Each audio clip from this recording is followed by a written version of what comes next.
Welcome in, folks, to the NASCAR Weekly Podcast. I am your host this week, Eric Estep, joined as always by Daniel Baldwin, aka Danny B Talks, and Jarrett Lundberg, also known as the Iceberg. Jarrett also let me know just before we started this show, this is fittingly our 18th episode of the 2026 season. We appreciate you all being here. We're going to talk Charlotte. There were races this weekend.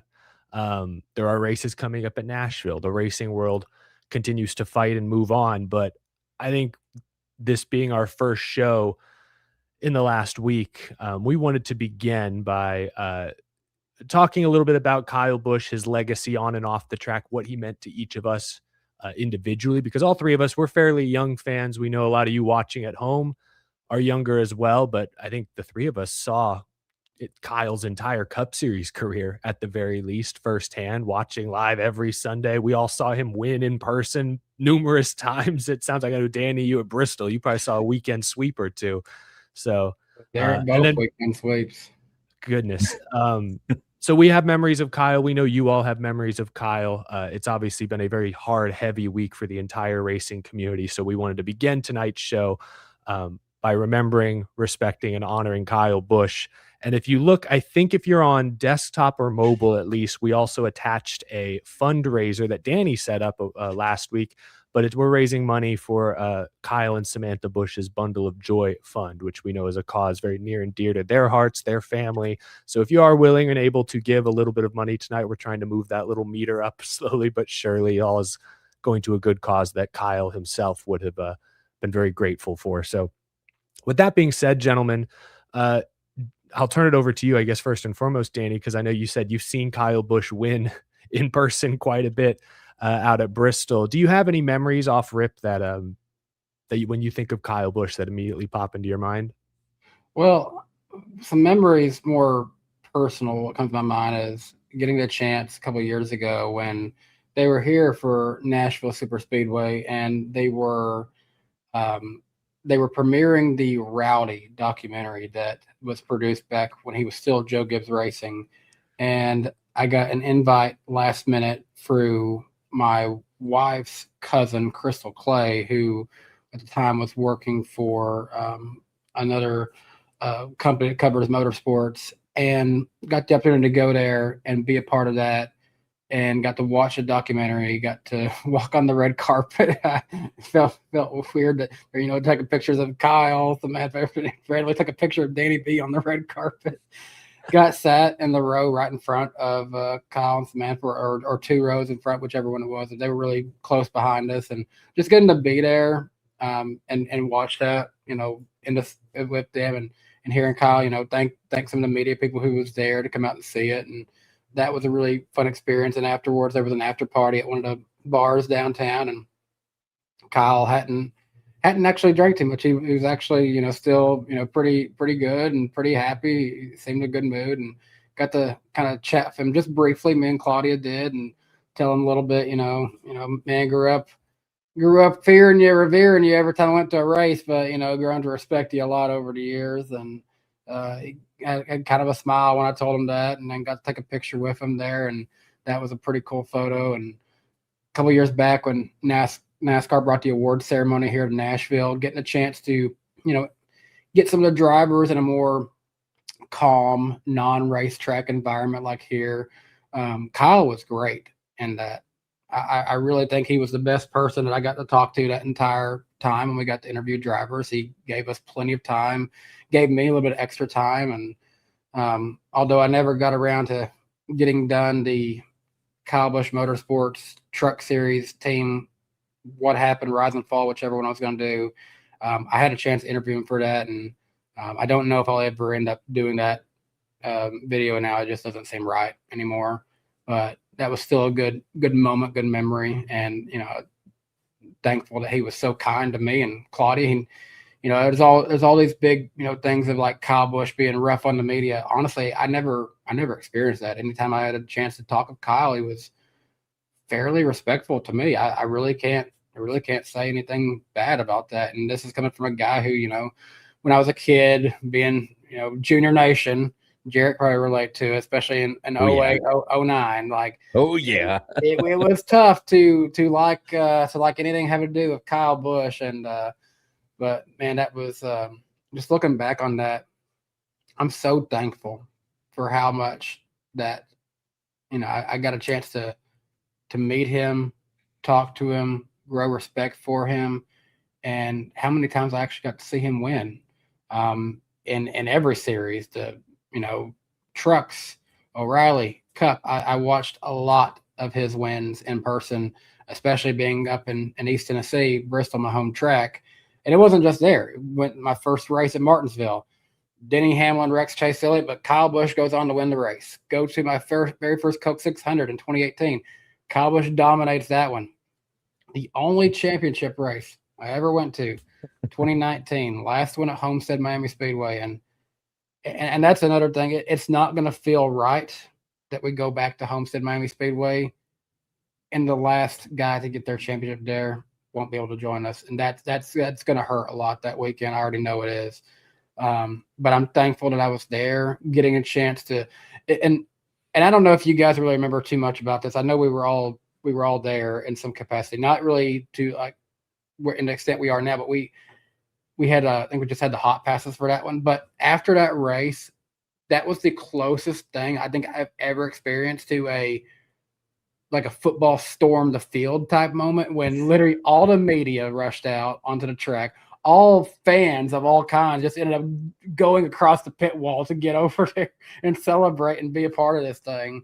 Then I think way more people went out there than what they were supposed to, but I'm so glad that we were part of that. And one of the best clips that I ever filmed in anything, and I included it in my little tribute that I posted up to YouTube and Twitter as well, was that long clip where I got just a good, long, embracing shot of Kyle and Samantha just hugging for a long time. I'll never know what they were saying, if they were saying anything, but it was just such a sweet moment to see those two celebrate Kyle's second championship.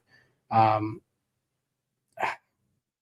just, even last night, I'm not much of an iRacer. I'm very much a casual NASCAR gamer, but I got on NASCAR 25 on my PS5 upstairs, hooked up my racing wheel, and raced a truck series at 50% in Nashville Super Speedway just to have a good time. So it's about 70 something laps. And wouldn't you know it, I got the win, but it was never going to be easy with old Rowdy out there. And seeing battling, going back and forth for the lead of that 7 truck, even in the video game, old Rowdy will never making an easy win on you. And I think that kind of settled in on me a little bit there. It's like, this is the only place I can come find you, man. And that hurts. But yeah, so many memories of Kyle Busch, and all I can do is, just be thankful for the time that we had with him.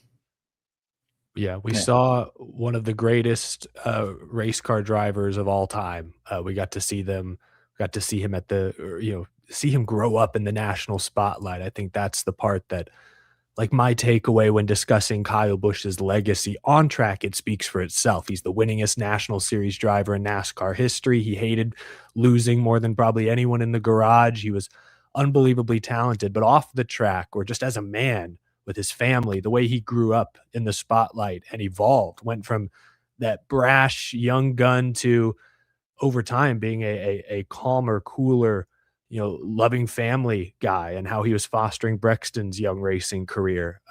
Like, that transition, I think it's, a lot of folks go through it, but Kyle went through that transition in front of millions of people, critics, you name it. And I think to see how gracefully he handled that transition, how he grew up, that's what I remember. And that's like my takeaway in terms of what I want to aspire to be in life, is I want to continue to grow personally the way Kyle did. I think continue to evolve. But Jarrett, I'll turn it over to you. Danny, that was a beautiful opener, I got to say. But Jarrett, do you have any memories of Kyle or takeaways that you want to share on the show tonight? Yeah, I mean, there's a lot. Like I started watching, and that was Kyle's first race as a full-time Cup driver. And up until last week, he was the last driver left from that race still around. All the other 42 had either passed on or retired. And, you know, as a kid, you don't really, you see them all as like these godlike figures, larger than life. They they're all these huge people, even though they're normal. And we see that as we, get older. And, looking back, it kind of blew my mind in how young he really was through all of this. I mean, we were talking about that clip of him at Richmond and Dale Jr. and him and how, junior fans, a lot of NASCAR fans really didn't like him and hated him after that. He was 23. Like he was way younger than we all are. And I don't think any of us think we're all that old. And so, I mean, we did really see him grow up from a brash teenager to a rebellious young man to a married man who was still fighting up the ring of NASCAR to a family, man, of a father, to the man we saw him up until 6 days ago. And I think that's one of the things I'm going to look back and just think that you don't see that much in any sport. I mean, you don't follow someone for 20, 21, 22, however many years so many people have seen him for. And I've seen a lot of fans that are saying like this is, especially for a lot of younger fans, like this is our kind of Dale Earnhardt moment of a guy who was very polarizing, but at the end of the day, he made you feel something. And if that's anything that can define Kyle Busch and his relationship with the fans, at some point, every fan in the last 20 some years has either loved this guy, hated him, loved to hate him, whatever. You can't say you didn't feel something about Kyle Busch. And for me personally, I mean, so many moments as a fan and as somebody starting to work in the sport and has worked in this, sport now, it's like very intertwined, I would say, with Kyle Busch. From being a Junior fan, him and Junior had a rivalry, and they've since said they did not like each other at the time. They wrecked each other a few times. As a fan in person, I've seen him win more than almost any other driver. And at Chicagoland, my home track, he is the winningest driver ever at that track. I saw him in one of his, if not his most defining moment win in 2018.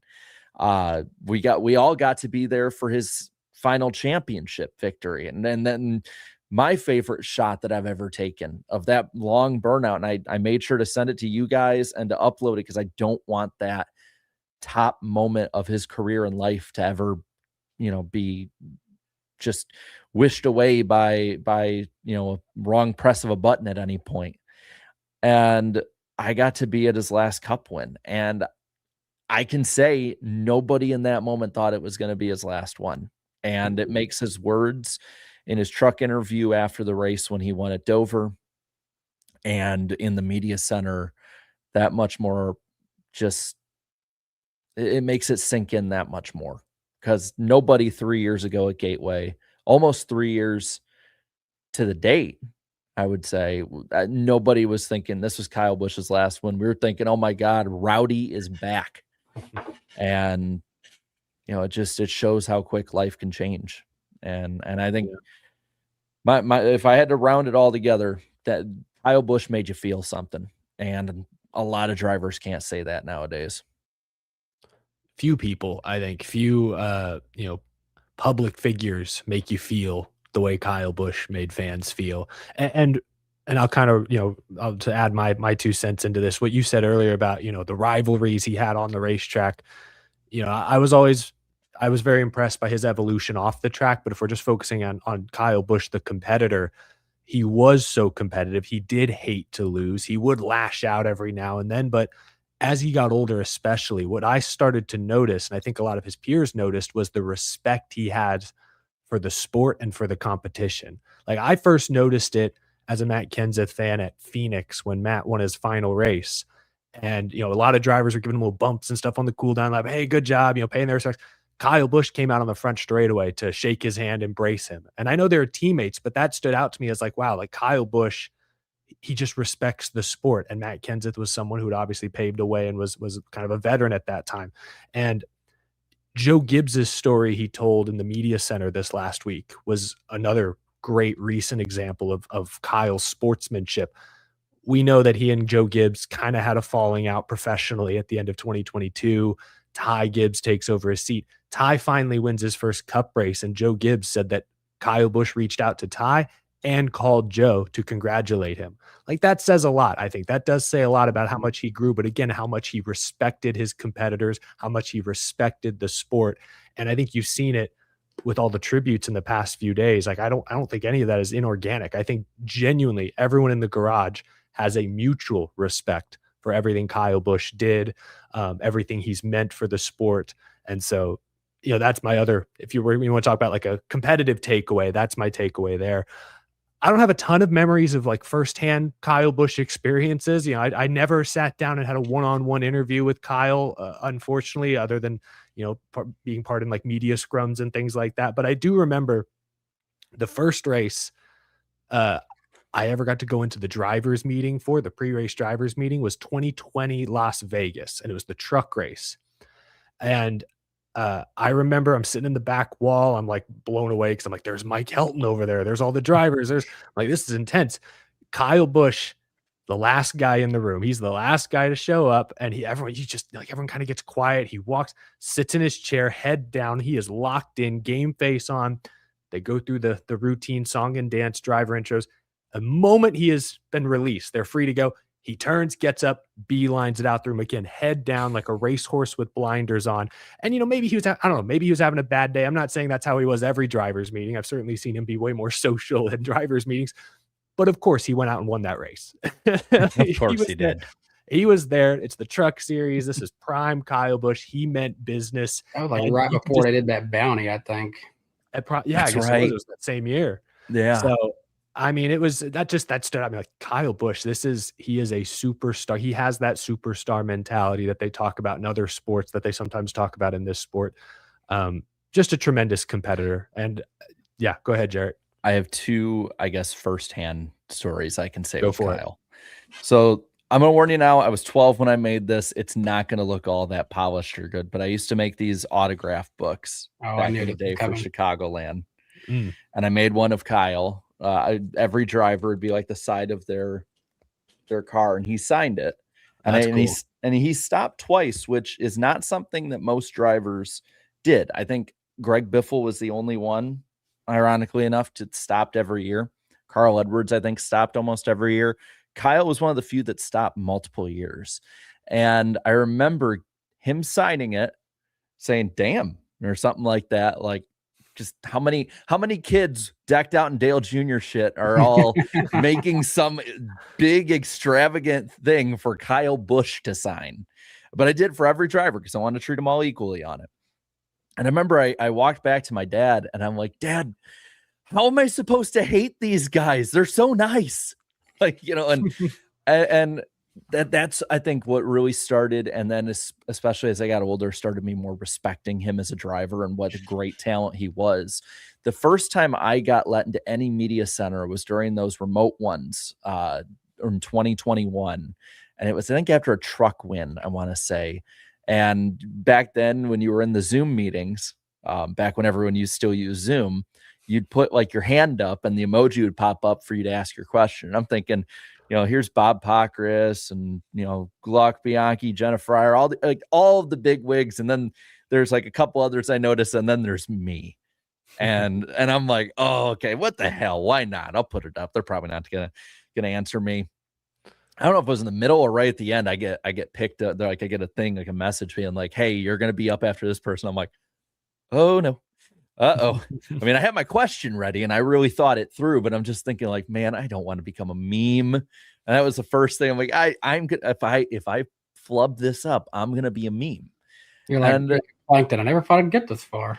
Kinda. I'm not going to lie. Kinda. I mean, at that point, I'd only been on YouTube for like 3 years, I would say. And I go up through the rotation and I get to ask my question. And I think it was a question talking about the similarities of power and stuff of the trucks compared to the 550 package and stuff, about the track. I really thought it through, and he like stopped for a second. He's like, I hadn't thought about it like that. And all I'm thinking is, oh, thank God. And like, and it was funny too, because like maybe 20 minutes after we all get done, the Zoom thing ends, and I'm like, holy hell! Like my first question in the media center was to Kyle effing Busch. I get a text from Jeff Gluck saying, not many people get to have their first question in the media center to Kyle effing Busch. And I'm just like, okay, so I'm not the only one. And you passed his test, which is that's impressive.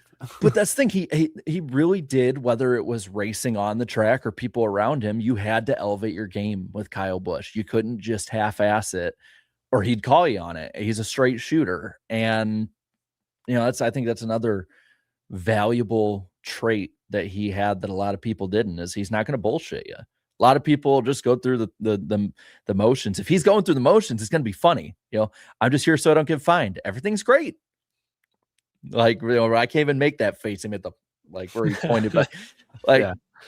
I'm going to miss him. I really am. And I never thought almost 20 years ago as a junior fan that was like pretty high on the list of haters of Kyle Busch, I'd ever say that, but I'm going to miss Kyle Busch a lot. Mm-hmm. Yeah, I think we all are. And to wrap up, I guess, before we get into the racing conversation, I think we're all praying for and thinking of the Busch family. I will say, seeing, Kurt, their parents, Samantha, Brexton, Lennox, to see them on pit road pre-race, to see the entire garage literally standing behind them, showing their support. I didn't expect to see that. Obviously the Busch family, give them their space, their privacy to mourn, to pay tribute to Kyle in their own way, but to see them all out there publicly and to see, 11-year-old Brexton, face thousands of people. Because they definitely didn't have to be there. No, but that it was a very powerful image. And so, yeah, we obviously just are thinking of them and wishing them nothing but the best, because as hard as this is for all of us fans here to process, to come to grips with, it's even harder for them, for sure. So this was good. I appreciate everyone taking a few minutes here to kind of, talk this through, think about this, because I know the three of us have all done our own separate videos. We've obviously been on socials. I mean, Jarrett's live streamed a couple times, but those have been more racing focused conversations. So to come in here and sort of let it all out, this was good. Yeah. This was cathartic in some ways, and hopefully it helped people watching and listening process as well. The three of us haven't had a chance just to sit down and talk about it together ever since it's happened, outside of maybe some text messages and DMs together. I had a chance to just kind of let my thoughts out twice on videos of my channel, and then sat down with Raj Nair from CBN News and talked about it with him as well. And even now, this being the fourth time that I've had a chance to talk about it in some capacity with somebody, it still doesn't feel real that we are doing that. I mean, no, just literally last week we were talking about how he had just won a race, and that doesn't feel real that we're having that discussion. And it's I trust in God and everything, that there's a reason for everything, but I don't know what, I just can't. It's in His timing for that answer to be clear to me. Yeah, no, I think it hasn't sunk in yet fully for anyone. I know every few hours, at least now, it's like when first the day of it was like every 5 minutes, I was like, just kept hitting me like a ton of bricks over and over again. Then it was every hour. Now it's still every hour or so, it hits you all over again. And it's just, it's impossible to fathom that could be real. And I've really appreciated going to Twitter. While yes, I see a lot of content about Kyle, and unfortunately I see a lot of AI slop content and content that probably shouldn't be being shared. I've seen a ton of people sharing good memories, good little, like, seeing a random video retweeted today, and I retweeted a Denny Hamlin and Kyle racing them on foot back to a hotel in New York City, and seeing some of those positive things. Yeah, some of that stuff feels good. There's been a lot of been a lot of good, been a lot of bad. I've seen unfortunately the diecast scalpers are out big time, and that's just atrocious to me. But sadly, it's part of it.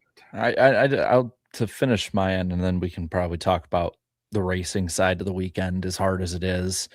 We talked about changes in Kyle's life. I know for me, the changes in my life made that moment with the family coming out that much harder, just because, obviously I don't know what it's like, and I hope I never know what it's like to lose my little brother or my kid.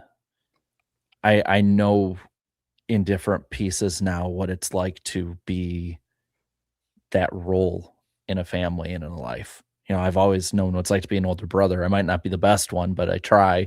So I really feel for Kurt, and I hope he's getting the support he needs. I can't imagine losing my dad at 11 or 4. I mean, no kid should have to grow up without a parent like that. I Samantha, I can't. I don't want to know what it's like to lose a spouse, and to lose a child like his parents have. I just that I know that broke me, seeing them come out and be strong in front of the world.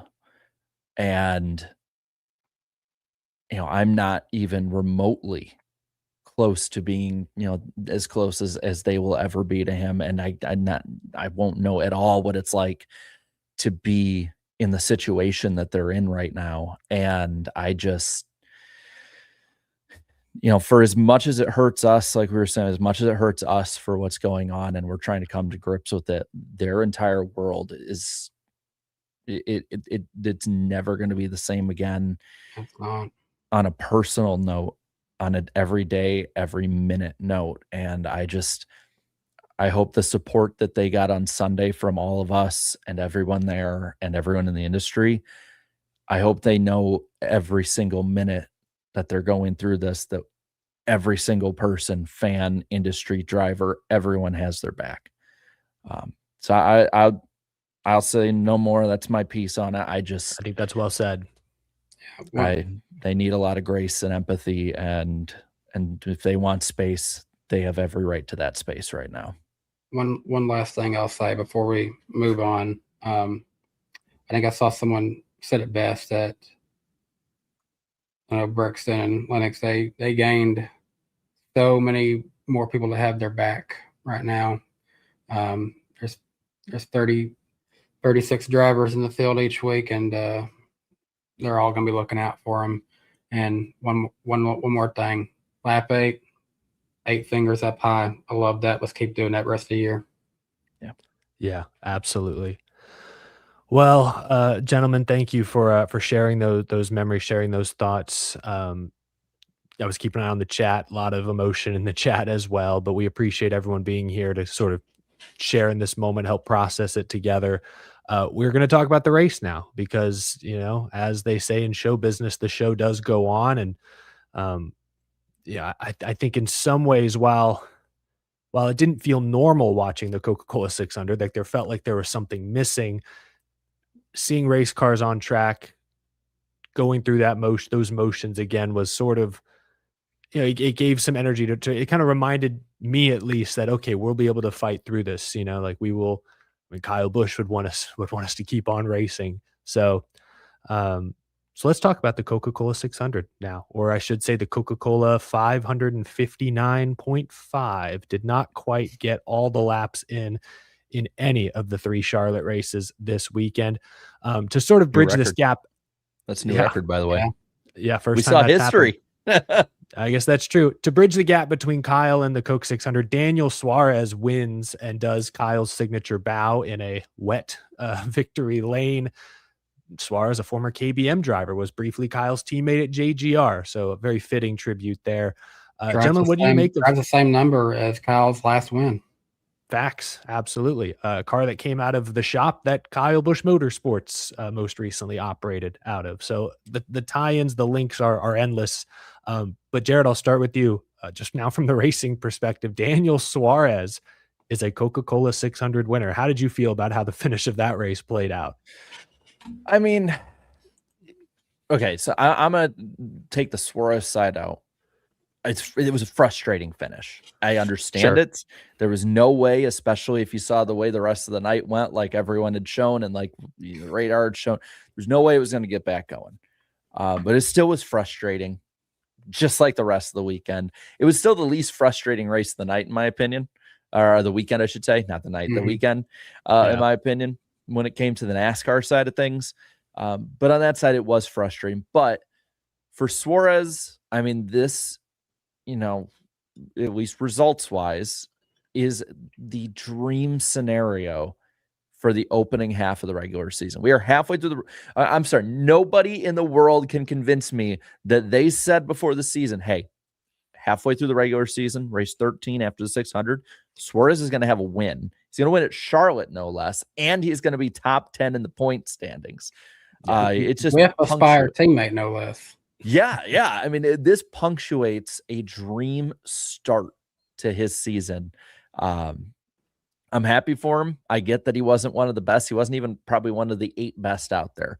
But he was still, I think, around 11th before all of the cautions and stuff. They made the right call at the right time. Well, and he made his way back through the pack after they already had issues beforehand. So, I mean, he definitely got a good call to get him in that position, and he got a lot of good luck, but it wasn't like he was running 29th and all of a sudden he's always at the front of the pack and the rains hit then. So, I'm happy for him, but yeah, I mean, it's a dream start, and it had a lot of things going his way. I think you said it well. I mean, he win a crown jewel race, but like you said, sort of the exclamation point at the end of this surprisingly strong first half for Daniel Suarez. So a little inside baseball here. I now do that weekly show, NASCAR Film Room, where I sit down with the race winner and break down key moments from their race.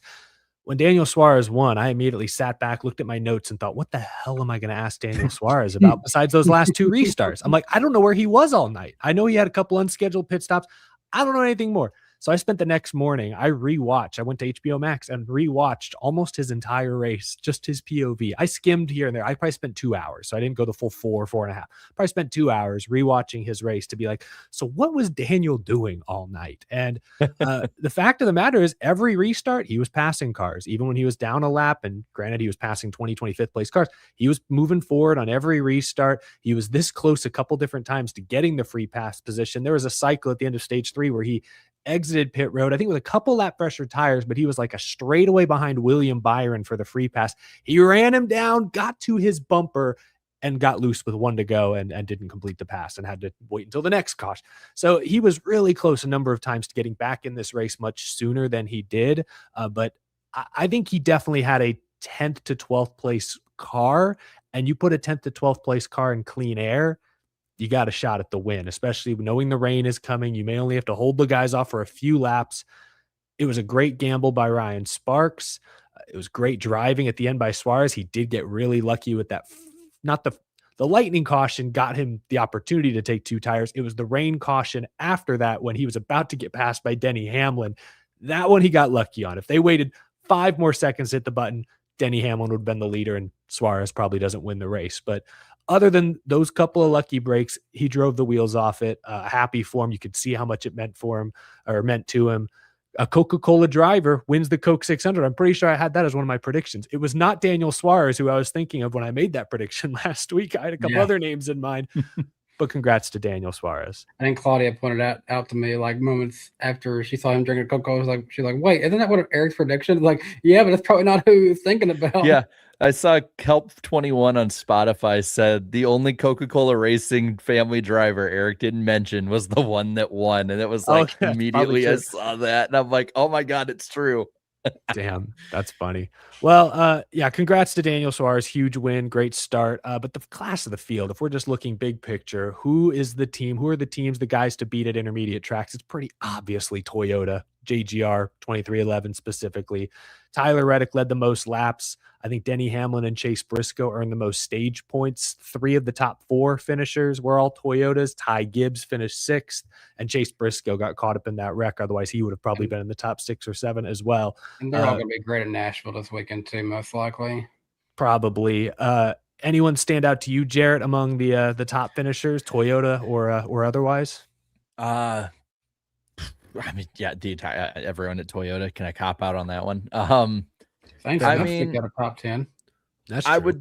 I'd say someone that definitely stood out to me was the 20 car on fresh tires who made up like 9 seconds in, was it the third stage, to come up there and battle and then get past everybody. Brilliant strategy call for sure by that 20 team. Denny, I think Denny was probably the best of the night. Reddick was the best earlier for sure. Briscoe was solid before his issues. A lot of issues that were more caused by shuffles of restarts. But I mean, a long way to go, obviously. But right now, I think JGR and Toyota is just head and shoulders above everyone else. I mean, I think the only two that were able to race up there with them were Kyle Larson, and of course, this is the one we should all mention, Shane Van Gisbergen got up to fifth on speed. Where the hell did that come from? And wasn't he leading on strategy for a minute? Yeah. No, that's a great point, because Kyle Larson had a really solid night, top 5, earned a bunch of stage points, but amazing what happens when he's not focusing on Indianapolis, right? I suppose you could be onto something. But other than Kyle, it was basically Shane Van Gisbergen was the next best non-Toyota, which is pretty absurd. He earned points in all 3 stages. He finished 11th, but should have been top 10 as, late race restarts, the rain, all that goofy stuff. I'm glad you brought up Christopher Bell. Stage 3, I mean, if you're not a Toyota fan, or if you just hate Toyota, you probably weren't having a good time. But if you just objectively watched the way stage 3 played out with the long run, still passing strategy, and then you had like 5 cars under a blanket in the closing laps of that stage, like that was awesome. That was great racing. Christopher Bell with a heck of a drive, but ends up second place in the final race. You mentioned Zane Smith. Ricky Stenhouse Jr. ran top 10 for much of the night before he got into Ross Chastain on that one restart. I think Ricky ended up 12th, if I'm not mistaken. 12th place. Final result. Him and SVG were like connected the entire night. One was ahead of the other at every moment. Yeah. What do you guys think of the racing in general? Oh, I mean, I loved it. Racing in general, I think it reminded me of exactly why we were arguing for so long that we need a second oval race here, because for whatever reason, like this car races pretty good at these type of tracks for the most part, but it's peak at Charlotte for some reason. It just handles so good. It puts on a good race. There's lots of passing happening throughout the entire field. It's truly my favorite racetrack for this car. Yeah, I mean, before Thursday, a lot of the talk was like, hey, there's this car struggled at Vegas, wasn't nearly as good as Kansas. Like, but if Charlotte, there's a struggle, there's something wrong.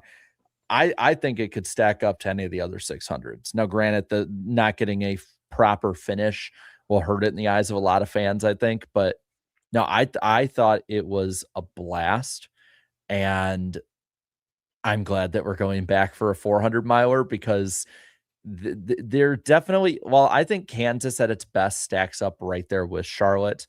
There definitely is something to be said about Charlotte, at least. I don't know if it is necessarily, but it looks and feels much more narrow. And there's almost like a sense of urgency added with that, kind of claustrophobic, where they're always close together. There seems to, they feel faster, at least when they're being shown on TV. Now maybe that part of that's Prime just being really badass with coverage. The frame rate on Prime Video, I don't know if you'll notice. I feel like you could see the wheels turning down the back straightaway. That one camera they would show. It looks like how they look at the track, and the difference between a 400 miler and a 600 miler is there's so much more urgency from the beginning.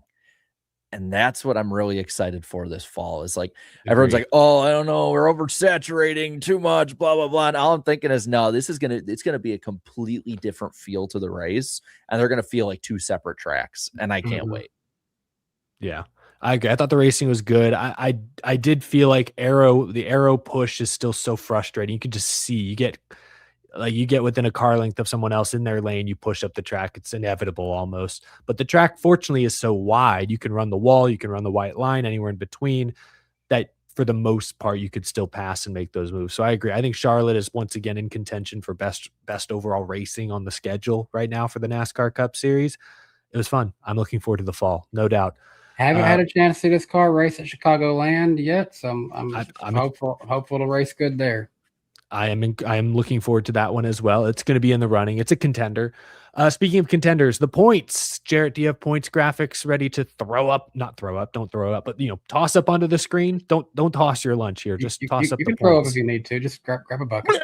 Yeah, thank you for censoring that. Tyler Reddick still has a huge lead. Then it's Denny Hamlin minus 122. Blaney in third. Blaney salvaged what, Team Penske the last few weeks. It's been like road course, intermediate. These are not their best tracks. So Ryan Blaney's still hanging on to third in the points when it's all said and done. I think you got to respect the resiliency there. Ty Gibbs fourth. Hendrick, though, fifth, sixth, and that's it. The same number of Hendrick cars in the top 10 match the number of Spire cars. Just difference of a few positions there. How do we do this? Do we always just say surprises? I think we already kind of said Daniel Suarez, we all agreed, is the surprise in the top 10. Yeah, definitely. I'll say one that I noticed is that gap between Hamlin and Blaney is growing. And if Denny Hamlin is a top 2 seed, as much as I like Tyler Reddick and think he can do well, Denny Hamlin is the clear favorite then. I know Blaney is somebody up there a lot of people talk about, but he's still close to Gibbs, Elliott, and a couple of the others might be able to get up there. But if Denny Hamlin is solidly in the top 2, I decided to look ahead at the tracks in the chase this year too, and look at the numbers of the last 3 years. And geez, outside of Talladega, it lines up almost perfectly for Denny to go on this great chase run.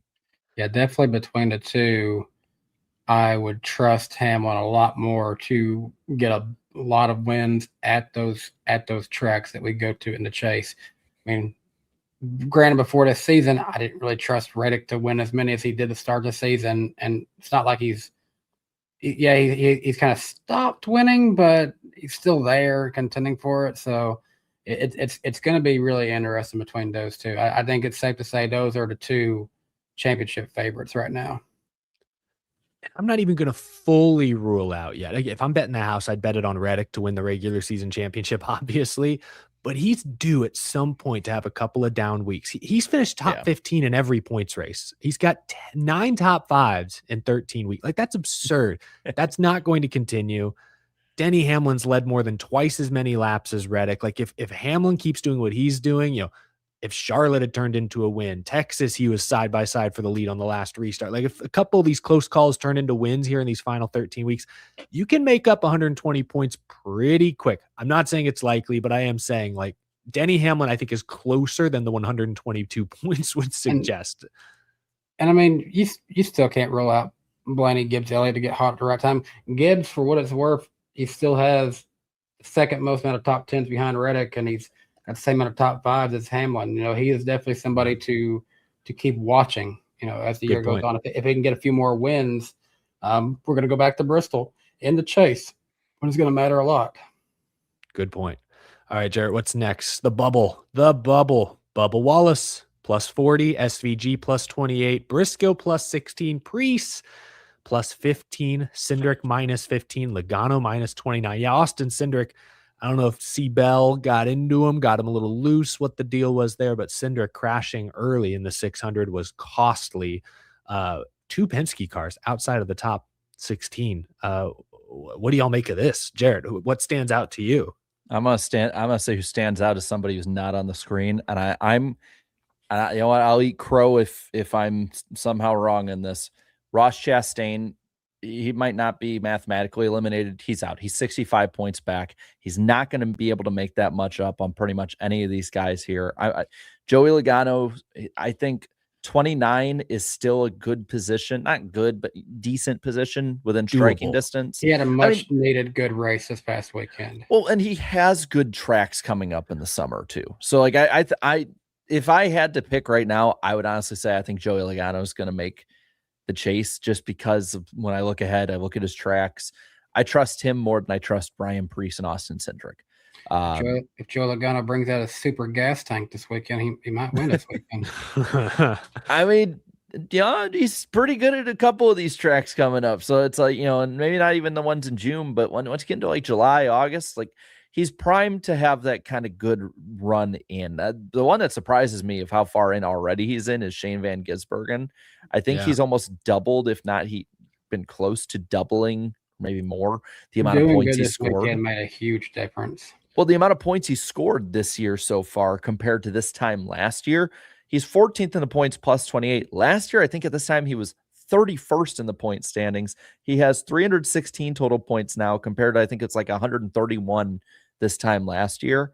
And he still has 2 road courses to go. If he sweeps those 2 road courses, I won't say necessarily you punch him in and he's good to go, but you'll have like 10 races left. He'll have probably a 70-80 point lead. I mean, that could get you roughly around where Christopher Bell and Chris Buescher are in points, 7th, 8th in points. If he could really start, when it comes to all the remaining road courses, he's got to win every stage, because the guys who are doing best, if you notice their stage points, like the top 3 are all in the 100 stage point range. Ty Gibbs is close. He's 95. But guys who are kind of mid-tier are anchored pretty good. Christopher Bell, 92. Chris Buescher, 70. If he can get more into their range with the stage points plus some road course wins, that's going to really come into play. I want to mention before we move on, and I'm not saying no need to sound the alarm just yet, but keep an eye on Bubba Wallace. I do not like his season has just slowly but surely been going downwards. Yeah, you're right. He's just, I just looked at his numbers. Last 4 points races, 36th, 9th, 29th, 22nd. He's often in the hornet's nest. He doesn't seem to have the raw speed. I mean, let's be honest, he's just not quite as good as Tyler Reddick. He's got 1 top 5 this entire season, and it was Kansas, where we expect 2311 to run top 5. So the Toyotas are so good, 2311 so good. I think he's going to make it, but 13th plus 40. Got a couple road courses coming up. I'm just saying, I'm keep an eye on him. Every year he's a gravitational pull to 12th to 15th every year. Is this why they call him Bubbles? He's always on the bubble. I might as well. I mean, he had such a good start for his season, like he did last year, and then he always ends up here. It's just that it doesn't matter the crew chief, doesn't matter what tracks they go to. It always ends up he's in the same place, and he's probably going to be here the entire rest of the summer. Yeah, I think he will probably stay on that graphic. I think he'll stay above the cut line. Like Charlotte, he probably had a top 10 car at Charlotte, and then there was that restart where he just kind of got McDowell moved up and he ramped off by. It was just bad luck. But again, you're in the hornet's nest. He's not running 2nd, 3rd, 4th like Denny, like Reddick. He's in the mix, in the mess, as you might say. So that just makes me a little worried sometimes. But going back to what I was saying about them stage points, he has 72. That's really carrying him really good. He's got that good on the stage points. And if I recall, he got at one point in the season, 3 or 4 weeks in, he was leading the series in stage points. So that's front loaded. He has not been getting many stage points the last couple months. If I dove into the numbers, I'm sure they would suggest that. We don't have TV rating numbers yet. Usually we talk about ratings. Maybe there's a delay with Prime Video, different platform. Well, I'm not sure. Might be the holiday too. That's it. Memorial Day. Everything's a day behind. So we can always talk about that next week when it becomes available. I can bring up something that actually just came across like 15 minutes ago or so. It's an breaking news. Track. Kind of not good for 2311. 2311 senior account manager Ivana Howell has been indefinitely suspended from NASCAR for assault with a deadly weapon at the racetrack. She ran a 77. So they got the report. She ran over a 77-year-old man with a golf cart intentionally at like 1:30 in the afternoon. Broad daylight. Yeah. Unless they got the time wrong. Let me pull up. Okay, there's got to be more to this. What led up to this is my 1:45 p.m. on May 23rd. Intentionally hit a 77-year-old man with a golf cart at Charlotte. Did she say she was going to do it on the radio? Sorry, I think your steering wheel told the story. Do they have SMT on the golf cart? I need to see the SMT data. She dragged him also on top of that. What? So, okay. Yeah, I don't know. That's something, man. 125,000 bond. That's Wow. Okay. And her role was what again? Senior account manager for 2311. She's handling money and Maybe goodness.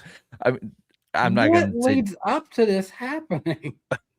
We'll need probably more find details out in a couple weeks, but wild. Jeez, that is. Was there anyone in the infield who got it on camera? I mean, that's not TV ratings related, but I'm glad we snuck that into this section of the show. I figured we had to figure it somewhere into the weekend.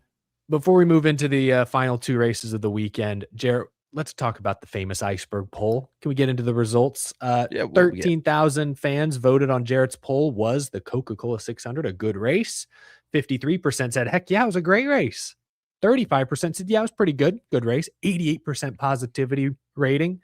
9% called it average. Only 3% thought this was a lousy race. That seems pretty good. That seems like pretty high ratings by Charlotte standards. Jarrett, where does that stack up? So looking at some of the numbers, it's 11th of 63 polled mile and a half races since 2019. Fourth of 10 polled Charlotte races. The ones ahead of it were the 2025 600. So last year was actually the highest rated Charlotte race. The 2022 one is third. And then the 2019 All-Star race is smack in the middle at second. This is also second of 15 polled 2026 races. Atlanta is first. It's basically between Atlanta and Daytona. If that kind of shows you like how slim pickings it was for fans of like wanting really good races, like the two super speedways led the way up until Charlotte, but Charlotte fits up there. Spencer had the first comment, positive, negative, or meme. Man, with this weekend, I'm hoping just something positive about Kyle. That's what I was going to say too.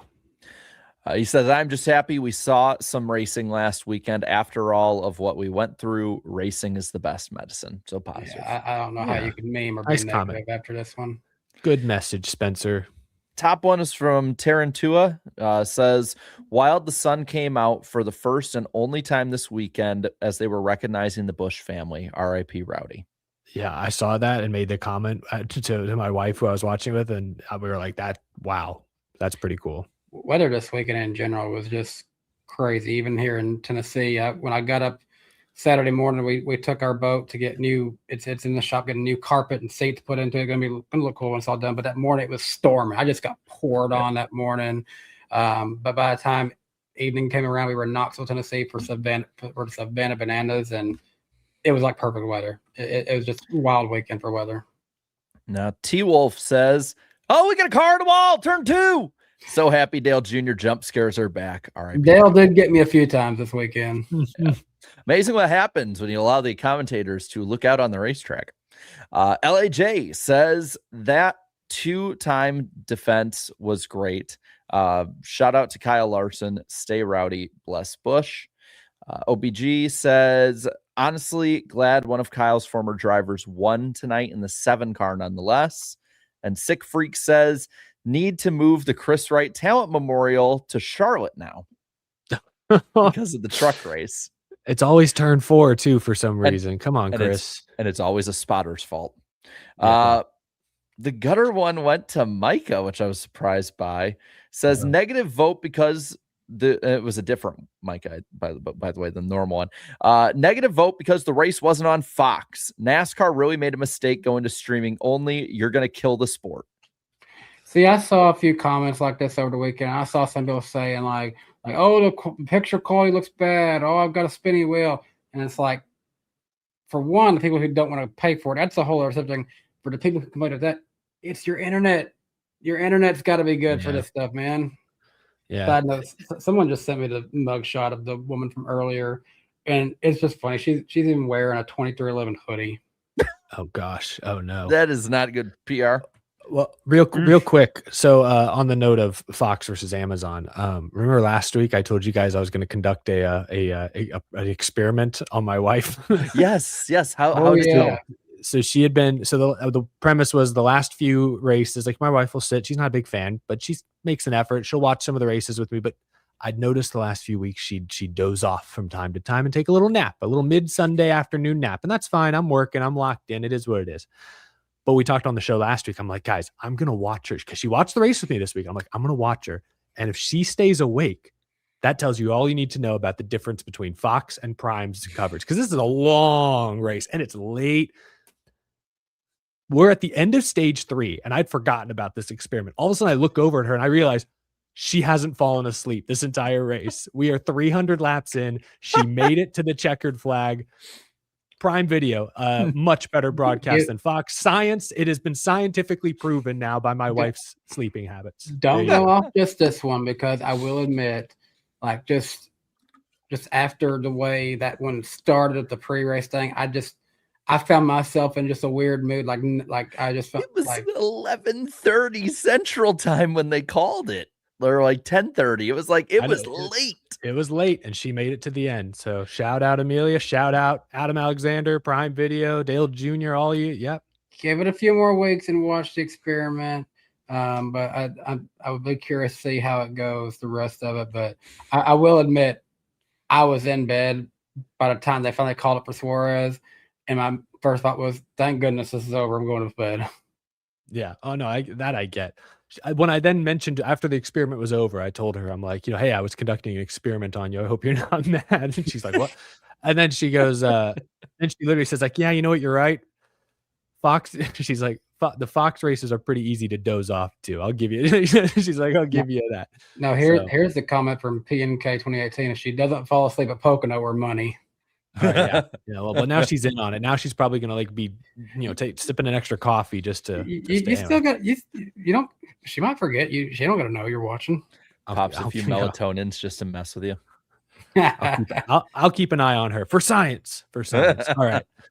Real quick, gentlemen, the O'Reilly Series race. This was the most frustrating race of the weekend. It got pushed all the way to Saturday. Well, it started kind of on time, right? On Saturday. And then there was a red flag. Laps. Yeah, and then it finished late. They didn't get it all the way finished. They only ran like 90 out of 200 laps, but they got stage 2 completed, so it's official. Frustrating race. The weather didn't cooperate. NASCAR could have been more aggressive. There's oil on the track at one point that they completely missed. The only person at the racetrack who knew that there was oil on the damn racetrack was Carson Hocevar in the stands. Yeah. Crazy. Yeah, no, it was a frustrating race. I understand them running the caution laps out to the halfway point, but from what I heard, and I heard it from multiple people, Door Bumper Clear talked about it too, it sounded like the track crew didn't know what the hell they were doing. Because at one point, I guess over the radio, it took 3 attempts for them to start covering up the oil dry and stuff. And they kept having to come over and be like, no, you missed the front of it. Go back and do it again. And apparently like the people NASCAR race control was getting pissed about it. So it was complete ineptitude all across the board. It was weather being bad. I mean, we ran 60% of this race under caution. Yeah. 91 laps. And the race that we only got 45% of the race finished. So it's bad on all counts, unfortunately. What was I going to say? I was also going to say part of the frustration, I think, was, the racing when it did happen was very good. Great battle. I love the Ross versus Jesse Love versus Corey Day battle towards the end. But it was also, I think we wanted to see it go back green because Ross Chastain ran a good race, was out front, but both RCR cars, Jesse Love and Austin Hill, were second and third. It would have been, what a story if they'd been able to wheel those things, one of those cars to victory lane just 2 days after the Kyle Busch tragedy. Would have been an emotional moment for Richard Childress Racing and for a lot of fans, but we didn't get to see that. Instead, JRM stays red hot with yet another O'Reilly Series win. I mean, did y'all have an issue with them calling it when they did? I didn't have as much an issue as a lot of people did on this one. I had way more. I'll be honest. I had way more problems with the truck race. Okay, and I didn't even get to watch that live. Yeah. Fair enough. I looked at the O'Reilly race and said, yeah, this absolutely sucks. I've been to an O'Reilly race that was cut short before halfway. I went to the first Chicago race, which again, horrible weather that weekend. They called it for Cole Custer before even halfway. That one just had to be done at that point. They really couldn't proceed anymore. And that one was a very special, like you can't come back Monday, city stuff. Charlotte obviously is everyone's backyard. You maybe could have come back Monday to finish the O'Reilly race, but also like the weather wasn't looking great for Monday or Tuesday. So I get it. Fair, I get it. To be fair, at that point, like So from what it sounded like, they wanted, if it wasn't going to get rained out, to basically start the truck race 30 minutes after the O'Reilly race. Yeah. And then once really it was late. clear it was going to get rained out, it's like you're pretty much also then going to have to choose, all right, do we possibly have to try and finagle 3 races over a Monday, Tuesday, Wednesday, whenever the hell it stops raining in Charlotte? So like this one didn't bother me. Like it sucks. It's frustrating. Like I said, the whole weekend's frustrating. I get it though. Yeah. Really just felt like the whole weekend in general, with everything that went on this week, we were just going for the motions. Just wanted to get this one over. And that's, I'm not going to hold it against them too much because it was tough to even be racing at all this weekend. And maybe it's just fitting that not every race finished all the way because I don't know.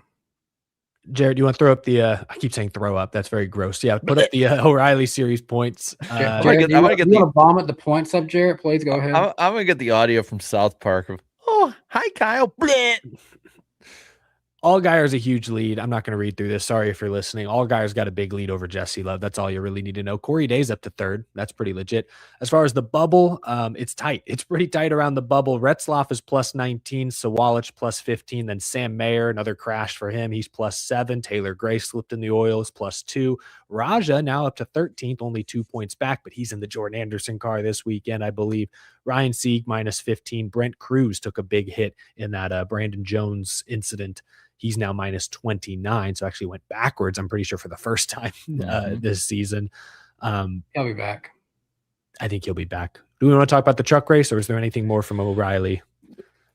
There's plenty to talk about with that truck race, man. Trucks, let's go through this. The race was scheduled for Friday night, got pushed to Saturday, then got pushed to Sunday. They ended up running the race Sunday. I think it started at like 10 a.m. Eastern local 10 time. Eastern, yep. They had a hard cutoff of noon, and it's unclear exactly why. We know there's extra prep work that goes into the Coke 600. That starts at, pre-race starts at 4 or 5 o'clock. I get that.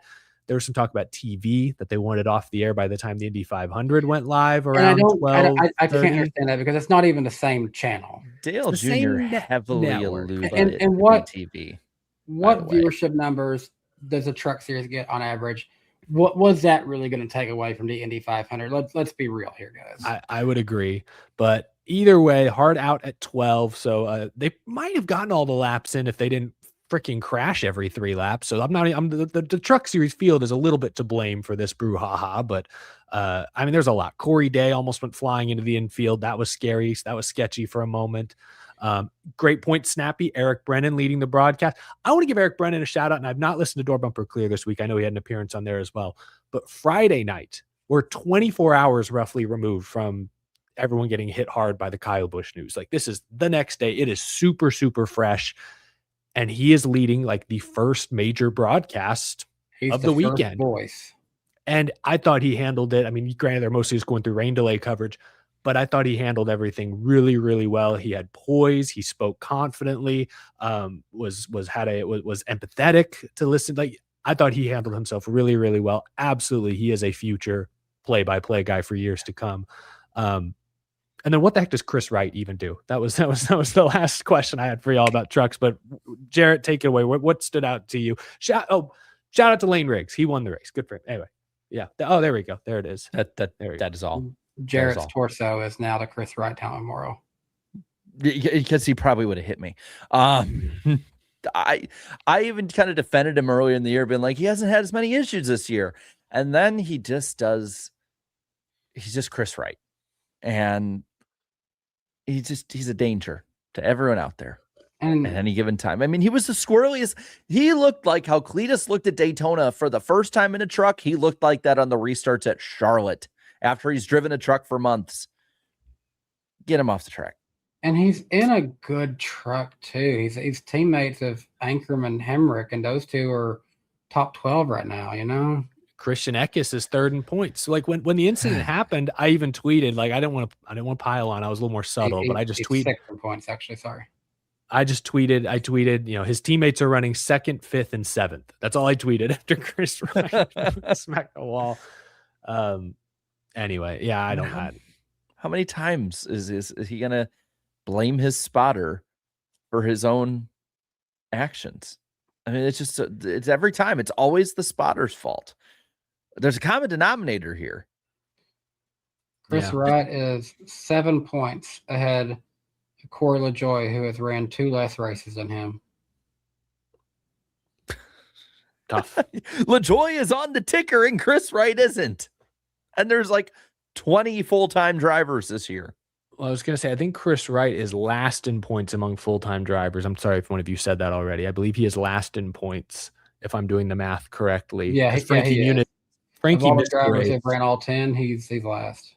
Yeah, because Frankie would be last, but he did miss a race. I forget why. It was like a couple weeks ago. He missed a race. It conflicted with like a sports car. Yeah, he's doing better in points for the sports car stuff, so they wanted him to prioritize that. Yeah. The Corey Day crash, real quick. I imagine there'll be some extra fencing maybe down there in the fall. I don't know. Like that area is scary if you look at it on a satellite map, because that opening is right before, like, had he gone over that wall, guys, that's right where the pedestrian tunnel where cars and people come walking through right there in the backstretch. That's right where that is. Yeah. Well, it was hard to tell. Oh, sorry, go ahead, Jared. What wasn't it for the longest time? Turns 3 and 4 at Charlotte, the catch fence was just the billboards. Like, they didn't have catch fencing there for the longest time, and they might still not have it in some areas there. It's just it's a very odd area of the racetrack that doesn't need to have that. I mean, see, this thing this was like the first truck race in years I haven't been able to watch live. Of course it is. The one that's wild and it has the weird ass finish. But like when I rewatched it, all I'm thinking is, why isn't there something there? Just why? That's all I could think.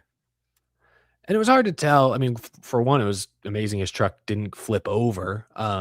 But two, I think it was hard to tell how much air he got. What are the odds of you clearing that wall? But either way, it's probably time to be like, let's add some reinforcement down there, I think. Yeah, because I guess, we've had that area just, built for the road for the last few years. And yeah, I'm going back and looking at the area. Yeah. If he would have cleared that wall, there's some bushes that look like they lead down an embankment, and then there's the tunnel right underneath that. That's all that's right there. Some people was like, is there RVs there? And there's some grass. There could have been some RVs there. I really couldn't tell much from the clip of the race, but it definitely wouldn't have been. Well, there is no ideal place for a car to go over a wall, but it definitely wouldn't have been great there. Well, to wrap up the weekend, it was very cool and touching that Lane Riggs, Ross Chastain, and Daniel Suarez hit the signature Kyle Busch bow after winning their respective races. Gentlemen, that is the first half of our show. Before we get into the second half, it's time for our first Super Chat stage break. I'll be honest, I didn't even know these were turned on. I thought all of the Super Chats were going directly to the Bundle of Joy fundraiser. We do appreciate the Super Chats. We've got it set up to do both. Yeah, well then, I have also seen a ton of folks have contributed to the Bundle of Joy fundraiser. I want to encourage people to continue contributing to that if you're able to. That should be, I don't know which button, I don't have it pulled up on my end. It should be pretty easy to figure out. But we did get a few super chats. I will go ahead and read them now. From the Sloth Nerd, we start here. Said, I grew up hating these numbers winning. Oh, I should say he sent 1854 and said, I grew up hating these numbers winning basically every week with Kyle Busch, but now I've come to appreciate them. Long live Kyle, Rowdy, Wild Thing, KFB Busch. Glad I rooted for you at the end. Very nicely said, Sloth Nerd. A few more here from Law Pug. Says, my uncle was at JGR for 25 years, and I grew up going to the shop as a kid. When KB came to JGR in 08, he was my guy. I was at the 600, and there's nowhere I'd rather be than with my fellow race fans. Thank you for 18 years of happiness, KFB. Robbie Racer, thank you for the 10, says, side note, Eric saw the X post the other day and had your back on the Denny packing air joke. Travis from the Denny Bros might be a little too sensitive, LOL. I think he's seen his guy get penalized for goofy stuff in the back and maybe thought that I was advocating for Denny to be penalized, which I was not. Sorry if that wasn't clear. No, I was just making a joke about Hamlin when he was racing Chase Briscoe, said, all right, I'm going to pack air, hang on. And then he went in and did pack air on Briscoe, got Briscoe sideways. And my joke was NASCAR's kind of set the precedent now that if he accidentally spun, or if he'd spun Briscoe, they would have investigated that radio communication to see if it was intentional. That was my joke or the point I was making. But no hard feelings there, Travis. It's hard Travis to joke in words on Twitter. It is, and I've made that mistake many times. I need to start adding the little like /s like sarcasm thing. Yeah. Anyway, then we got one from TVP. Steve O'Donnell truly became the leader of the sport this past weekend with the pre-race speech. I thought he handled that very well, very gracefully. And I even mentioned, I was talking to me, I'm like, man, this dude's had this specific job for like a month. And he's got to stand in front of NASCAR Nation, the world, and deliver one of the hardest, it was basically a eulogy there on such a huge stage. I thought he handled it as well as anyone could. So kudos to Steve O'Donnell. I don't know if Steve Phelps would have handled it as good. I really don't. He certainly didn't have the commanding presence that I feel like O'Donnell has. He was more soft-spoken, which worked in a lot of ways, but I don't know if it would have had the impact O'Donnell was able to capture. I'll read a few more here. Scrapyard says, one of the funnier memories I have of Rowdy happening during the 2012 Daytona 500 red flag. Someone got footage of him leaving an infield porta-john before bowing to the fans in the stands. I love that. Napa Racing fan says the KFB pre-race ceremony has stuck with me more than the 600. Honestly, in some ways, I think I'd agree. It was so powerful seeing the drivers, every man on every crew, and their families stand by the Busch family. Heartbreaking and beautiful. Very much agree. Also from Scrapyard, there were tons of tributes to KB over the weekend outside of NASCAR. Friday night, our local dirt track mentioned him and his family during invocations and held a missing man formation for the Sprint Car A main. That's very cool. That's a very nice tribute. Let's see. I'll do a few more here. I didn't realize we got as many as we did. From Eric Oliphant says, what do you guys think about the 38? He had good runs at Nashville and Michigan last year. Team seems to be heating up. I mean, he's the one guy at front row that occasionally shows up when you don't expect him to. He did finish second at Nashville, finished second at Nashville 2 years ago in the 5 overtime race, and I think he was 10th last year. So sneaky top 10 pick. I like it. I will do, I think, one more for now.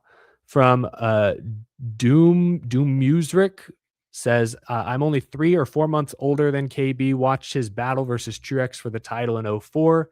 Issues before Darlington race, ending his title bid. One less set of tires due to the issue. RIP KFB, we will miss you. Thank you for the super chats. Thank you for the comments. If we didn't get to your super chat thus far, we will get to it at the end of the show. And again, want to keep encouraging folks to also donate to the Bundle of Joy Fund, which was $2,400 raised so far. You guys are awesome.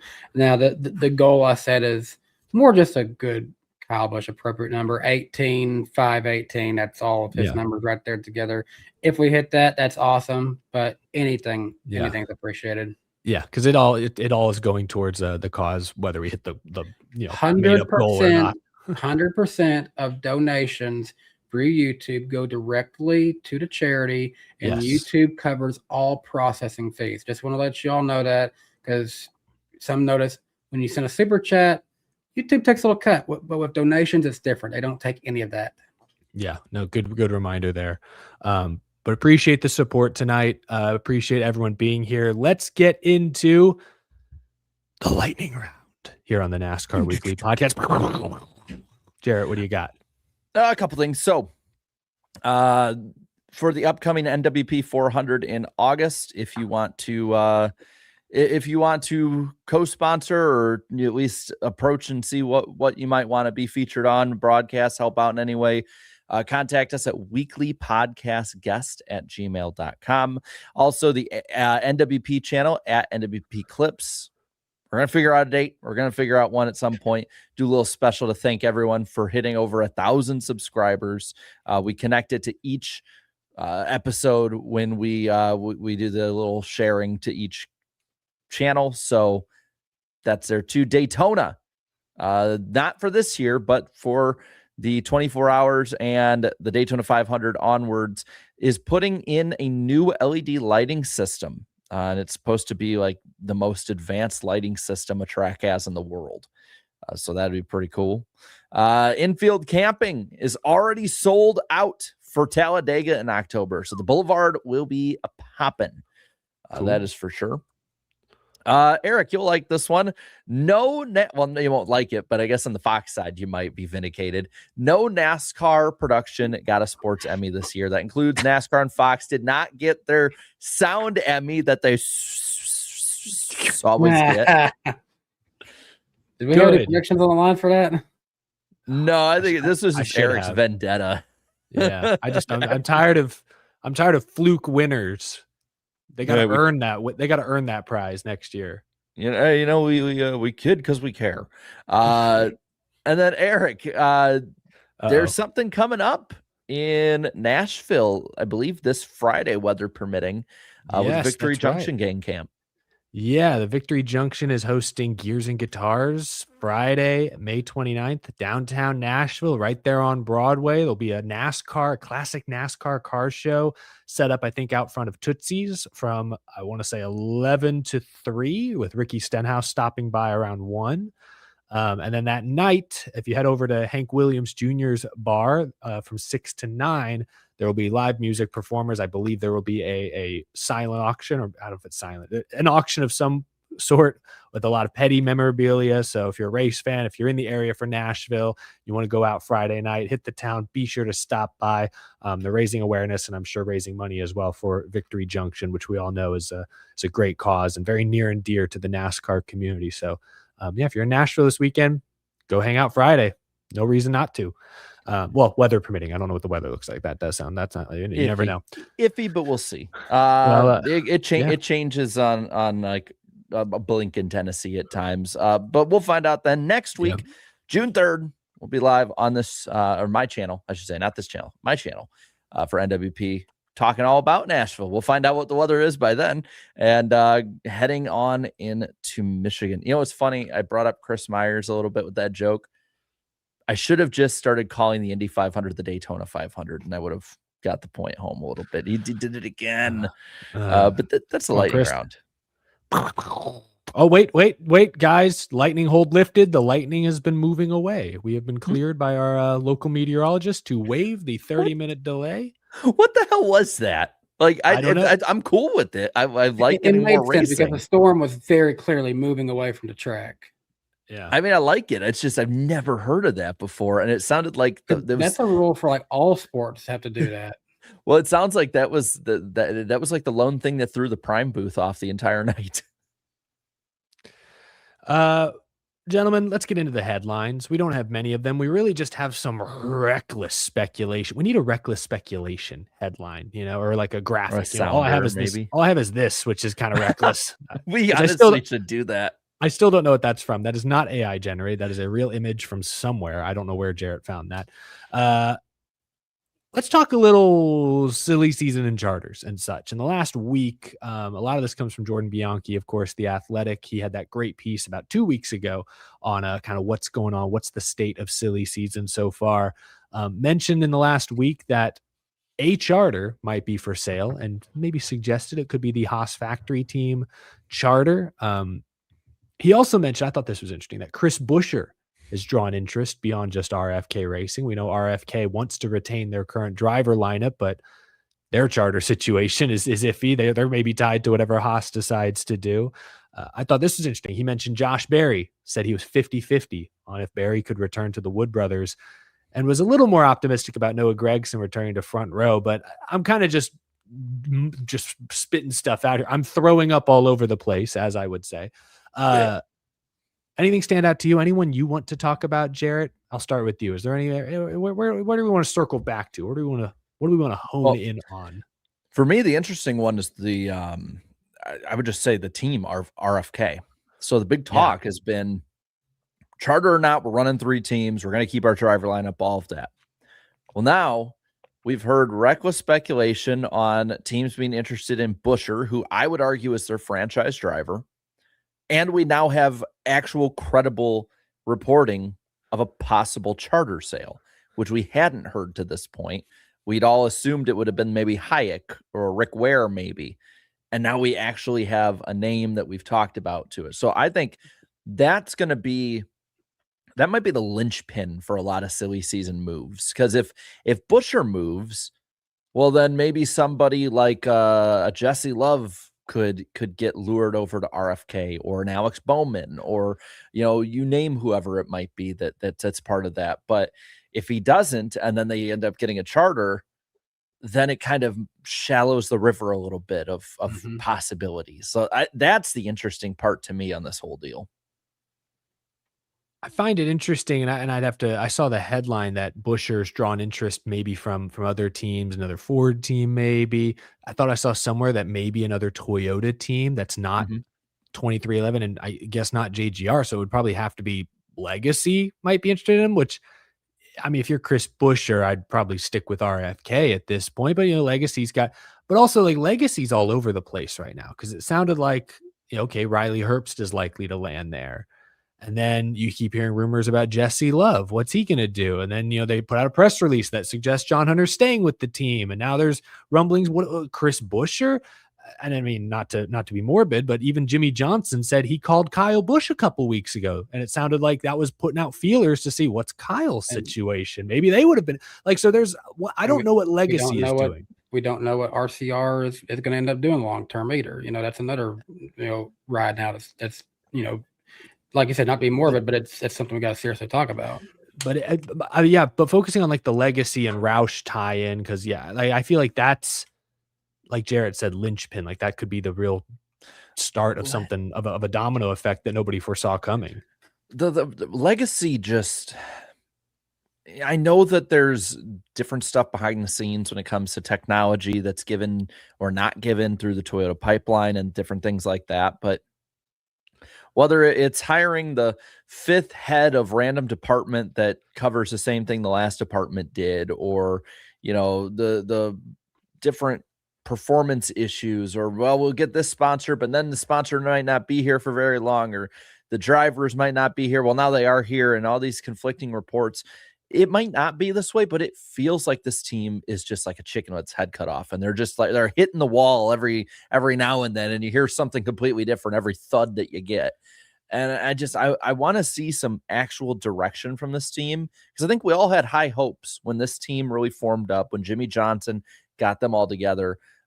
I want to see, like, who are you going to get? Are you going to get Jesse Love? Are you going to try and build around him? You going to keep Eric Jones and John Hunter Nemechek in the fold? Or are you going to go after Riley Herbst, who I honestly still lean towards the one they're probably going to go after because of the money? Like, what are you doing? I genuinely just want to know, what as a team are you doing, before I would have anyone like Chris Buescher even have any interest in going there. It was the teams have interest, not Chris Buescher has interest. Well, money talks. Like I feel like Michael McDowell probably would have felt comfortable at front row. And then Spire said, we can offer you multiple deals, probably at a higher rate. And then he said, bet, I'm there. Sounds good to me. And it's worked out, I guess. Okay. He seems to be, they're running okay. It'll be interesting to see what happens over at Legacy. Cause I'm with you. Like none of the drivers we've said, even Chris Buescher, who I like a lot, I think is really talented, I don't think any of them are quote unquote going to fix Legacy's issues. I think Legacy right now, it's more on the back end. I think them going the long way, trying to build their own Toyota racing database, I think it's just taken longer than they thought. I mean, I remember like we've heard that it's like at first, yes, Toyota has resources, but actually Joe Gibbs Racing has a lot of the information that Toyota leans on. And so Legacy doesn't have access to that. So they're able to use Toyota's resources, but they still kind of have to start from scratch from an information standpoint. And that takes a lot of time, and things are always changing. So I don't know. I feel like, I'll bet if you asked Jimmy, he would say this is taking longer than expected. And my question is, how much longer is it going to take to be consistently a top 20 team? Eric Jones has had a couple good runs in a row now, a couple good weeks in a row. Maybe they're starting to figure something out, but got to see it for a longer stretch of time before I really believe Legacy is like turned a corner. Like I don't know if I don't want to say ever. It might be 10 years. We might go through a new generation of car until Legacy can really become like what Joe Gibbs Racing is. And I'm not going to say it's impossible. It's possible. I'm just saying it's going to take them a long, long time. And I don't know how patient people are going to be. This team, and I granted it's been a minute, but like before they did the whole switch up with Toyota and other things, like this team had speed at the start of the next gen era. They were competing for wins. They got a win at Darlington. Like it just, they had a good setup and they just had to mess with it. And Yeah. They've been lost ever since.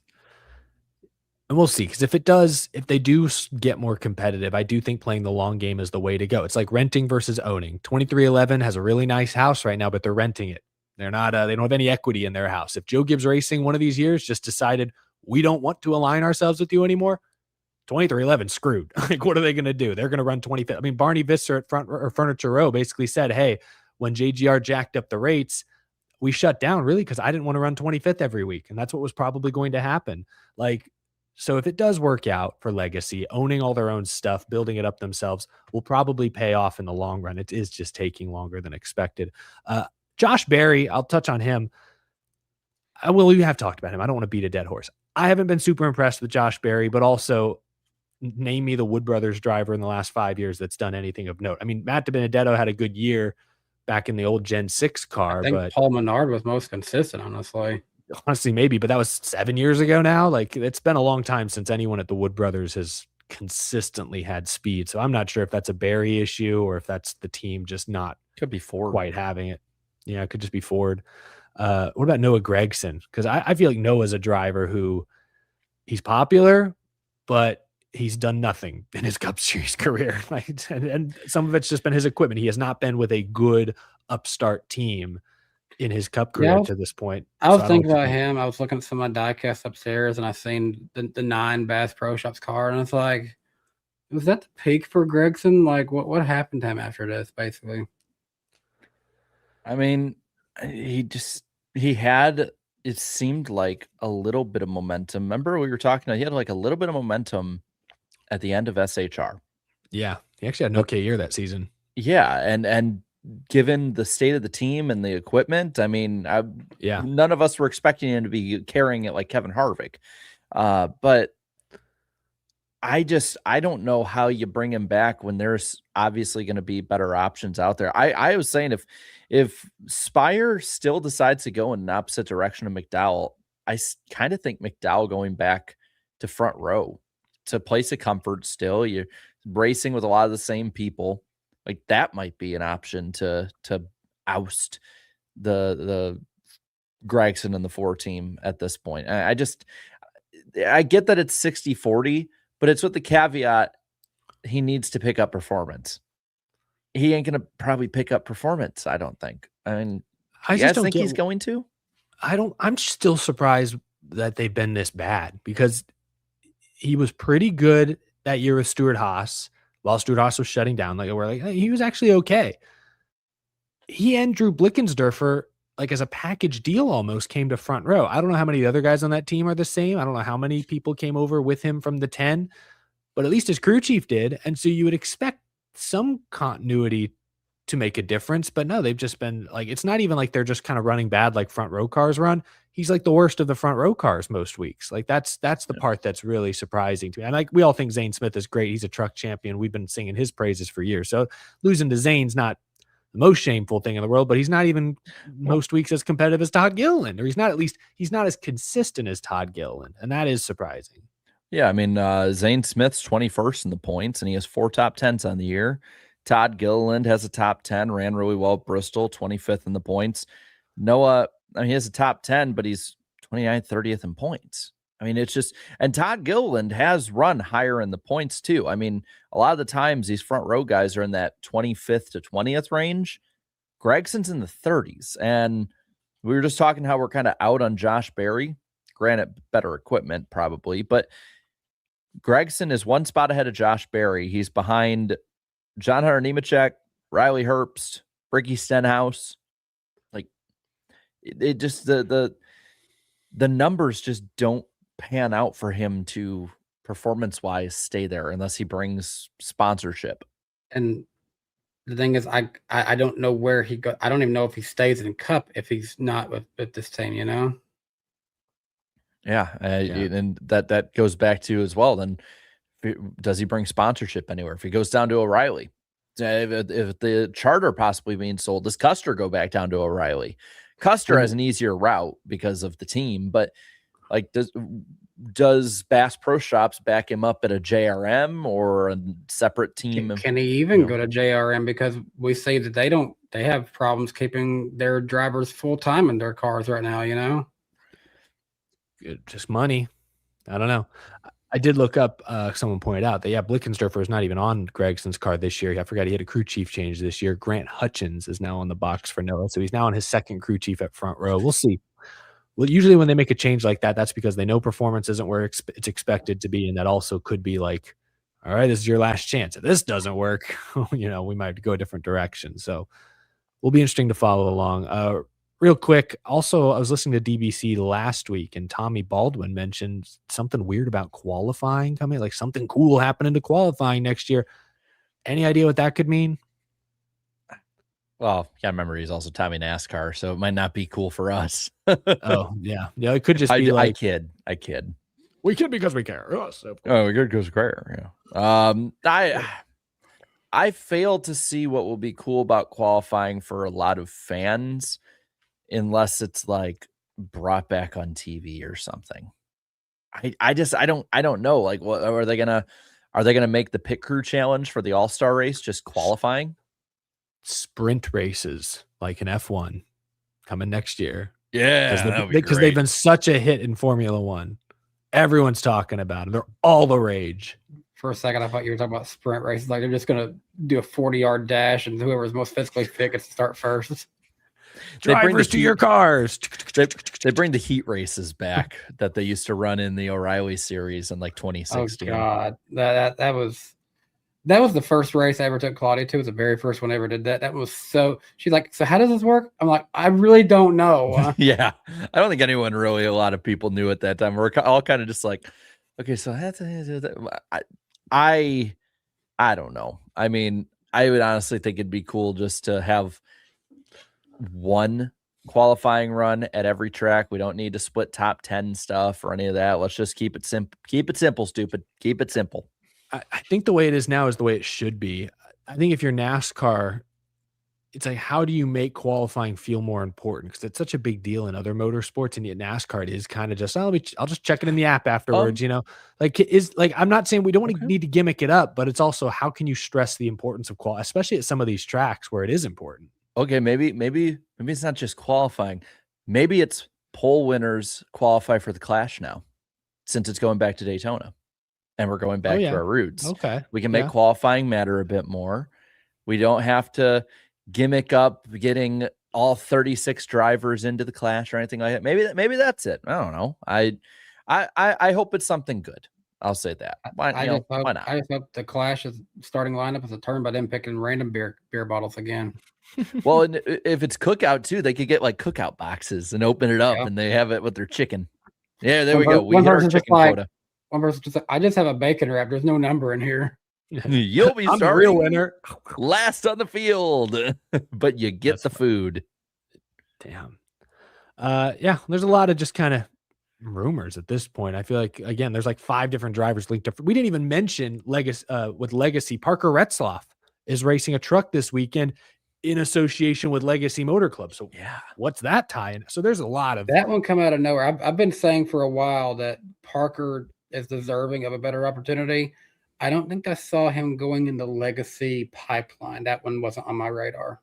No, me either. Yeah, so, but my point is, there's like a half a dozen drivers linked to Legacy Motor Club right now, and throwing RFK. We'll see. It may turn out to be a lot of not much, but could also be everything. We'll find out soon, I suppose. That's it for the headlines. Let's get to some fun segments, gentlemen. Before we're going to talk Nashville Super Speedway in a few minutes, we got to go through our prediction segment first. Every week, each host makes 2 NASCAR, motorsports, or show-related predictions. Predictions are kept track each week in our accountability session, and we always try to keep our predictions concise, contained within a few years. All right, let's hold ourselves accountable. Starting with me. I went 1 for 2. I did say Coca-Cola racing driver would win the Coca-Cola 600. That was correct. Connor Zilic will score a top 15 in all 3 Charlotte races. Just the Cup race, right? Is that the only one he missed? I don't remember. All right. Well, I knew that was going to be the toughest one. Close call. Who's next? Jarrett, 1 for 1, said the Coke 600 would score 86% or higher on the Iceberg poll. It was 88. So well played there. You know your audience. And Danny B, 1 for 2 as well, said the Coke 600 would be won by a first-time winner of the event. and said Hocevar would finish top 5. Hocevar had his own demons Sunday night. Yeah. He's never really in the picture, unfortunately. I want to point this out. Watch Yeah. the green text of the Coca-Cola 600 will on everyone. We all made similar predictions. Coca-Cola 600 will. Well, and if you go back and forth between Eric's and Danny's, I think will be 1 by ya. Creativity. We're great at it. We're so original. For the season, Jarrett's caught up. I'm up 57%. Jarrett's at 56. Danny down at 28% for the season, but had a good week this week. That's good. All time, Jarrett is still out front, 39% correct. I'm at 35. Danny is at 31.86. Time to add to these totals. All right, who goes first? Do I still go first? You. All right, I'm going to do, I don't know if I'm going to do both Nashville predictions or not. I'll start with a simple one. I'll just say they've been good here in the past. It's kind of their home track. So I'll say Trackhouse gets a top 5 at Nashville. At least one of their cars, top 5. All right. I'll say it. Grant Enfinger misses the chase in trucks. I know he made up points, but he's not good enough for me. Yeah, I think you'll probably get that one right. I'll go ahead and start my second one here first, and I'm not gonna lock down who I think could end up winning this, but I will just say I can see things happening where Chase Elliott does not win most popular drivers. I'm going to say he will not win most popular driver this year. Not going to lock down where I think it will go, but Chase will not win it this year. That's a solid prediction, I think, based on his comments in the media center this last weekend. My final prediction, I'm just going to keep them both simple, both Nashville related. An unlikely teammate duo is on the entry list for the Truck Series race. Raja Caruth and Jesse Love are in the 7 and 77 trucks, respectively. Gotta get along, boys. They've had some run-ins in the O'Reilly cars in recent weeks, but I think they'll represent Spire. They'll represent Kyle Busch's old team extremely well. I'm predicting they both score top 5 finishes Friday night or whenever the truck race happens. I will rip the Band-Aid off and say it. I think Kyle Busch is winning the most popular driver award this year. I think that the drivers and fans are going to rally behind him on this. I think it's something that, you know, Dale Jr.'s kind of alluded to that he's really going to appreciate or would have appreciated, I should say. Yeah. So I will go all the way on it. So we're in that one together. I just didn't want to quite say it like that, but we could both be right on that one. Yeah, and I think we will. I'm going to kind of carry over. I hate to do this, but I'm going to carry over in the same realm. And I pre-ordered it. Kyle Busch's Dover Wind Truck will be Lionel's #1 selling truck diecast this year, and it will land top 5 overall. Cool. Yeah. I think it could be #1 overall. It might. I'm just going to keep it as I have it, but it might be #1 overall. All right, that's our prediction segment. I just want to give a shout out real quick. I saw in the in the chat, the official cat ass just donated $100 to the Samantha and Kyle Busch bundle of joy fund. So God bless the official cat booty. That is that Shugs's burner? But no, that's awesome. Really generous. That's extremely generous. We appreciate everyone who's gave to that, and I'm going to keep the fundraiser up on my channel. It's up for 33 more days, it says. So you'll probably keep seeing it here and there over the next month or so. Good deal. With that being said, gentlemen, I think it's time for Danny and I to hide the chat for a few minutes. It's time for Random Driver of the Week. Week. You are all right. weak. Sorry. Well, very dramatic. All right. Well, Danny is 42 and Eric is at 40 when it comes to Random Driver of the Week. Looking at the last 5, Danny has 3 to Eric's 1 and my 1. Danny has Danica Patrick last week, Brian Scott, and David Rudiman. Eric has Lake Speed, and I got you guys on Buddy Arrington. Let's clarify. Eric has Lake Speed squared. He got him twice. Fun Danny, fact, that Lake just Speed, means you had 2 options to get him and you didn't. Lake Speed was on the appeal panel today for Ryan Preece. Don't know which I way he did voted, see that. but he was on the appeal panel. I did see that, which I was Anyway. like, damn, that's an interesting one. Mm-hmm. All right. So I'm gonna warn y'all, there aren't many clues this week, so you're gonna have to be on it, and you're gonna have to be on it early. This random driver is a Kansas native from Halstead, Kansas.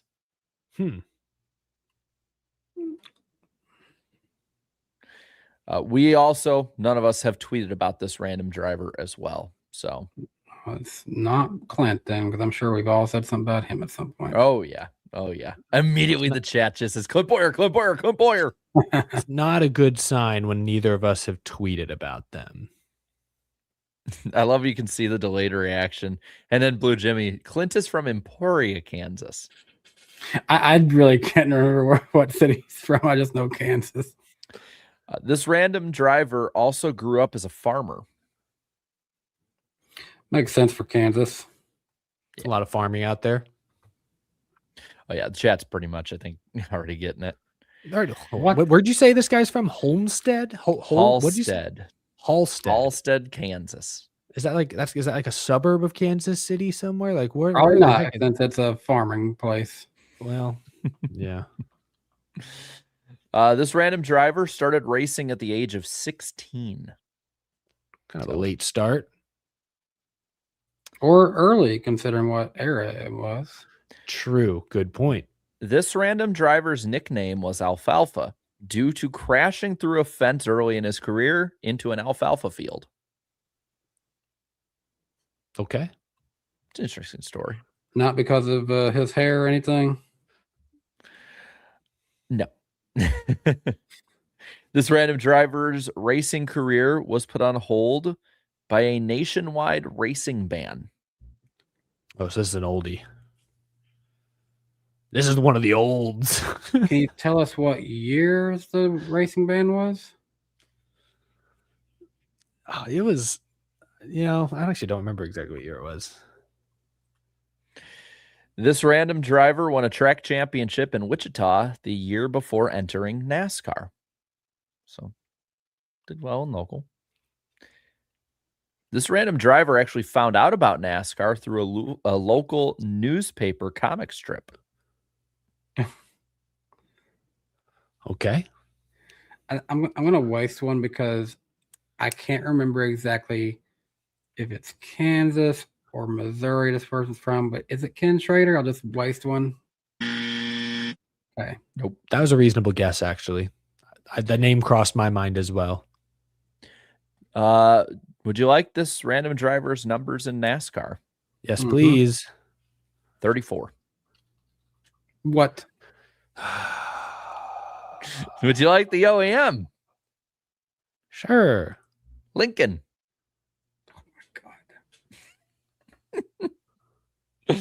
Your guys' faces made that. There's no way there's no way it's this guy because I don't think he's from Kansas, but I'm just gonna throw out Wendell Scott. Didn't he drive the 34? Okay. He probably drove many other numbers. Yeah. That was a good one because I thought 34 instantly and couldn't remember anything else. But he's not. I know I was almost certain he wasn't from Kansas, but anyway. All right, shot in the dark. Two guesses left. 34 Lincoln. My goodness. And 6 clues left. This random driver drove his car from Kansas to Charlotte and back in order to race. Like drove the race car on the road? Yep. Oh, I read that. I've seen that story, heard that story before. Who is this?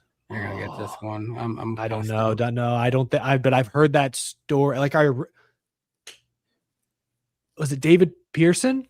No, that wouldn't be David Pearson. No. Nope. No. This obviously he drove. I didn't mean to actually make that a guess because that's a dumb guess. Well, you did. That's fine. Thanks for the quick trigger. I was more just thinking out loud. Sorry.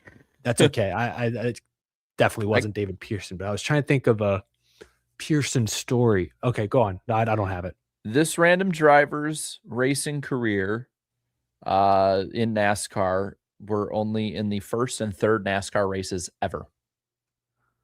Okay, yeah, I'm not getting this. We ran 2 races. So they got to be famous for racing outside of NASCAR.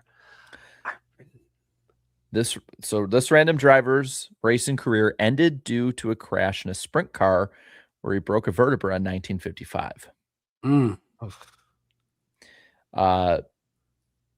When this random driver knew his career was over, he actually flipped a coin on whether or not to raise a horse in Washington or Texas. Texas won, and he lived in Texas from that point forward. Come on, Texas man. David Starr. No, don't. I need to be careful. No, we've already done David Starr. That's not. You remember we've already done that one. This random driver became a flagman during his post-driving career. See, that's something I don't really hear much of, is like flagmans of the day. All right, last clue. This random driver won the first ever NASCAR race.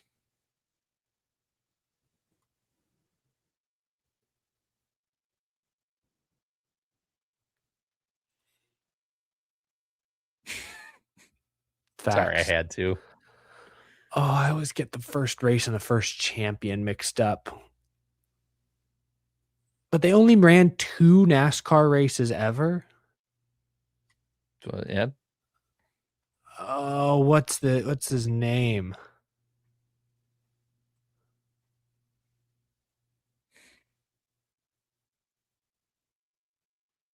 Yeah, no, I'm blanking. I got a prediction on the line that Jarrett will get us 2 more times before we get to 50. So I have thrown a towel on that one. I mean,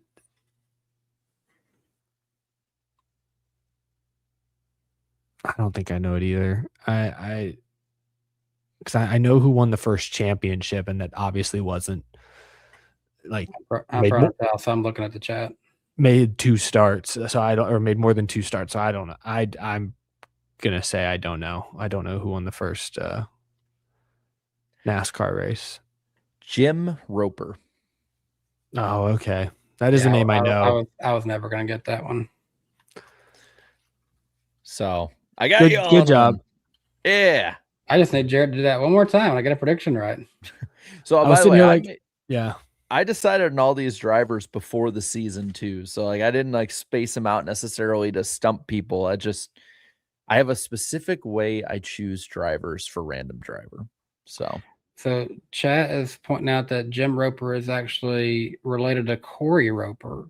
So is he really? Not sure if he's dad or granddad, but that's what I'm reading. I feel dumb when I guessed, and I didn't mean to guess David Pearson. I was thinking of a story I read recently about David Pearson driving his car. Like, I think it was him driving his race car from like California, because he was racing like out west, I think, for a period of time in the early days. So that's where I was like trying to think, who was he with? I didn't mean to guess. I know David Pearson drove like the 17, the 20. I was trick your finger on that one. No, it's okay. I want to make sure people know I'm not an idiot, not a total idiot. I'm no David Pearson expert, let me say, but I just want to put that out there for the record, because I was kind of embarrassed. Good job, Jarrett. You stumped us on that one. But now we know who won. I will never forget now who won the first ever Cup Series race. What track would that have been at? Do you know? That was the old Charlotte Speedway. The one before Charlotte Motor Speedway that they raced at. I want to say, if I'm not mistaken, there was like 13,000? They don't have the, yeah, it was. Oh my God. I remembered the attendance for it, because I looked up these facts a while ago. Yeah, he led 197 laps. Or no, he finished 197 laps. So if you go on Racing Reference, everything's missing. Like the amount of laps that all but 5 drivers ran. And then Glenn Dunaway was originally the winner, but got DQ'd. So Jim Roper won the race that way. He won $2,000 for winning the first NASCAR race, which actually really good money for back then. Yeah, let's go into the inflation calculator for that one real quick. So this would be June of 1949. If the very kind inflation calculator would work for me. Could he about buy a new race car with that much? How much did a charter cost? That's what I wanted. $12. Pack of cigs. So 2,000 $2,000 in June of 1949. I know the chat's probably got it, but I like to do it for my own sick fun. That would be the equivalent today of $27,867. So not bad for an upstart organization. That's not bad at all. Yeah. It won't be on one of the liars, thieves, and lawyers slap shoes videos. They actually paid out real money. There you go. Yeah. Well, that was fun, folks, but now it's time to get into Nashville. Nashville Super Speedway race weekend, a triple header, Music City, baby. Danny, I know you said you might be there, hopefully for the Truck Series race. TBD, May get a chance to be there. We're flying out Saturday morning for a family trip to Florida, so Friday's my only option to be at the track. Yeah, well, hopefully it all works out. This is like the first Nashville race in a while I won't be at, it's a weird feeling, I suppose.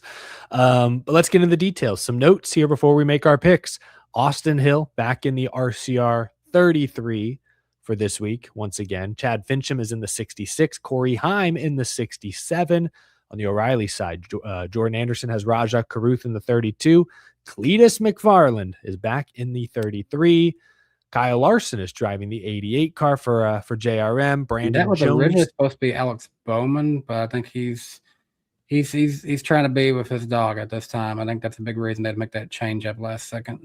Could be. I did see somewhere that I guess Bowman was originally scheduled to that race. So yeah, I'm not sure why he's not. Could be that. Brandon Jones, now talking trucks, is in the 1 truck. Sawalich is in the 5. Raja is in the 7. I mentioned earlier. Daniel Dye is back in the McAnally 20. Carson Ferguson is in the 25 for Colleague. Ross Chastain in that 45 for Nice. Parker Retzloff is in the 62. And Jesse Love is in the 77. This is his first truck race in 3 years. First since he became a Chevy driver. Fun fact there. All right, 3 races this weekend. Truck races, the Allegiance 200 Friday, 150 laps, 45, 45, 55. Those are the stage breakdowns. It's an 8 p.m. Eastern start on FS1. The NASCAR Racing Network. Raja Caruth is the defending race winner for the trucks. Could be a reason why Spire tapped him for that 7. The O'Reilly race is the Sports Illustrated Resorts 250.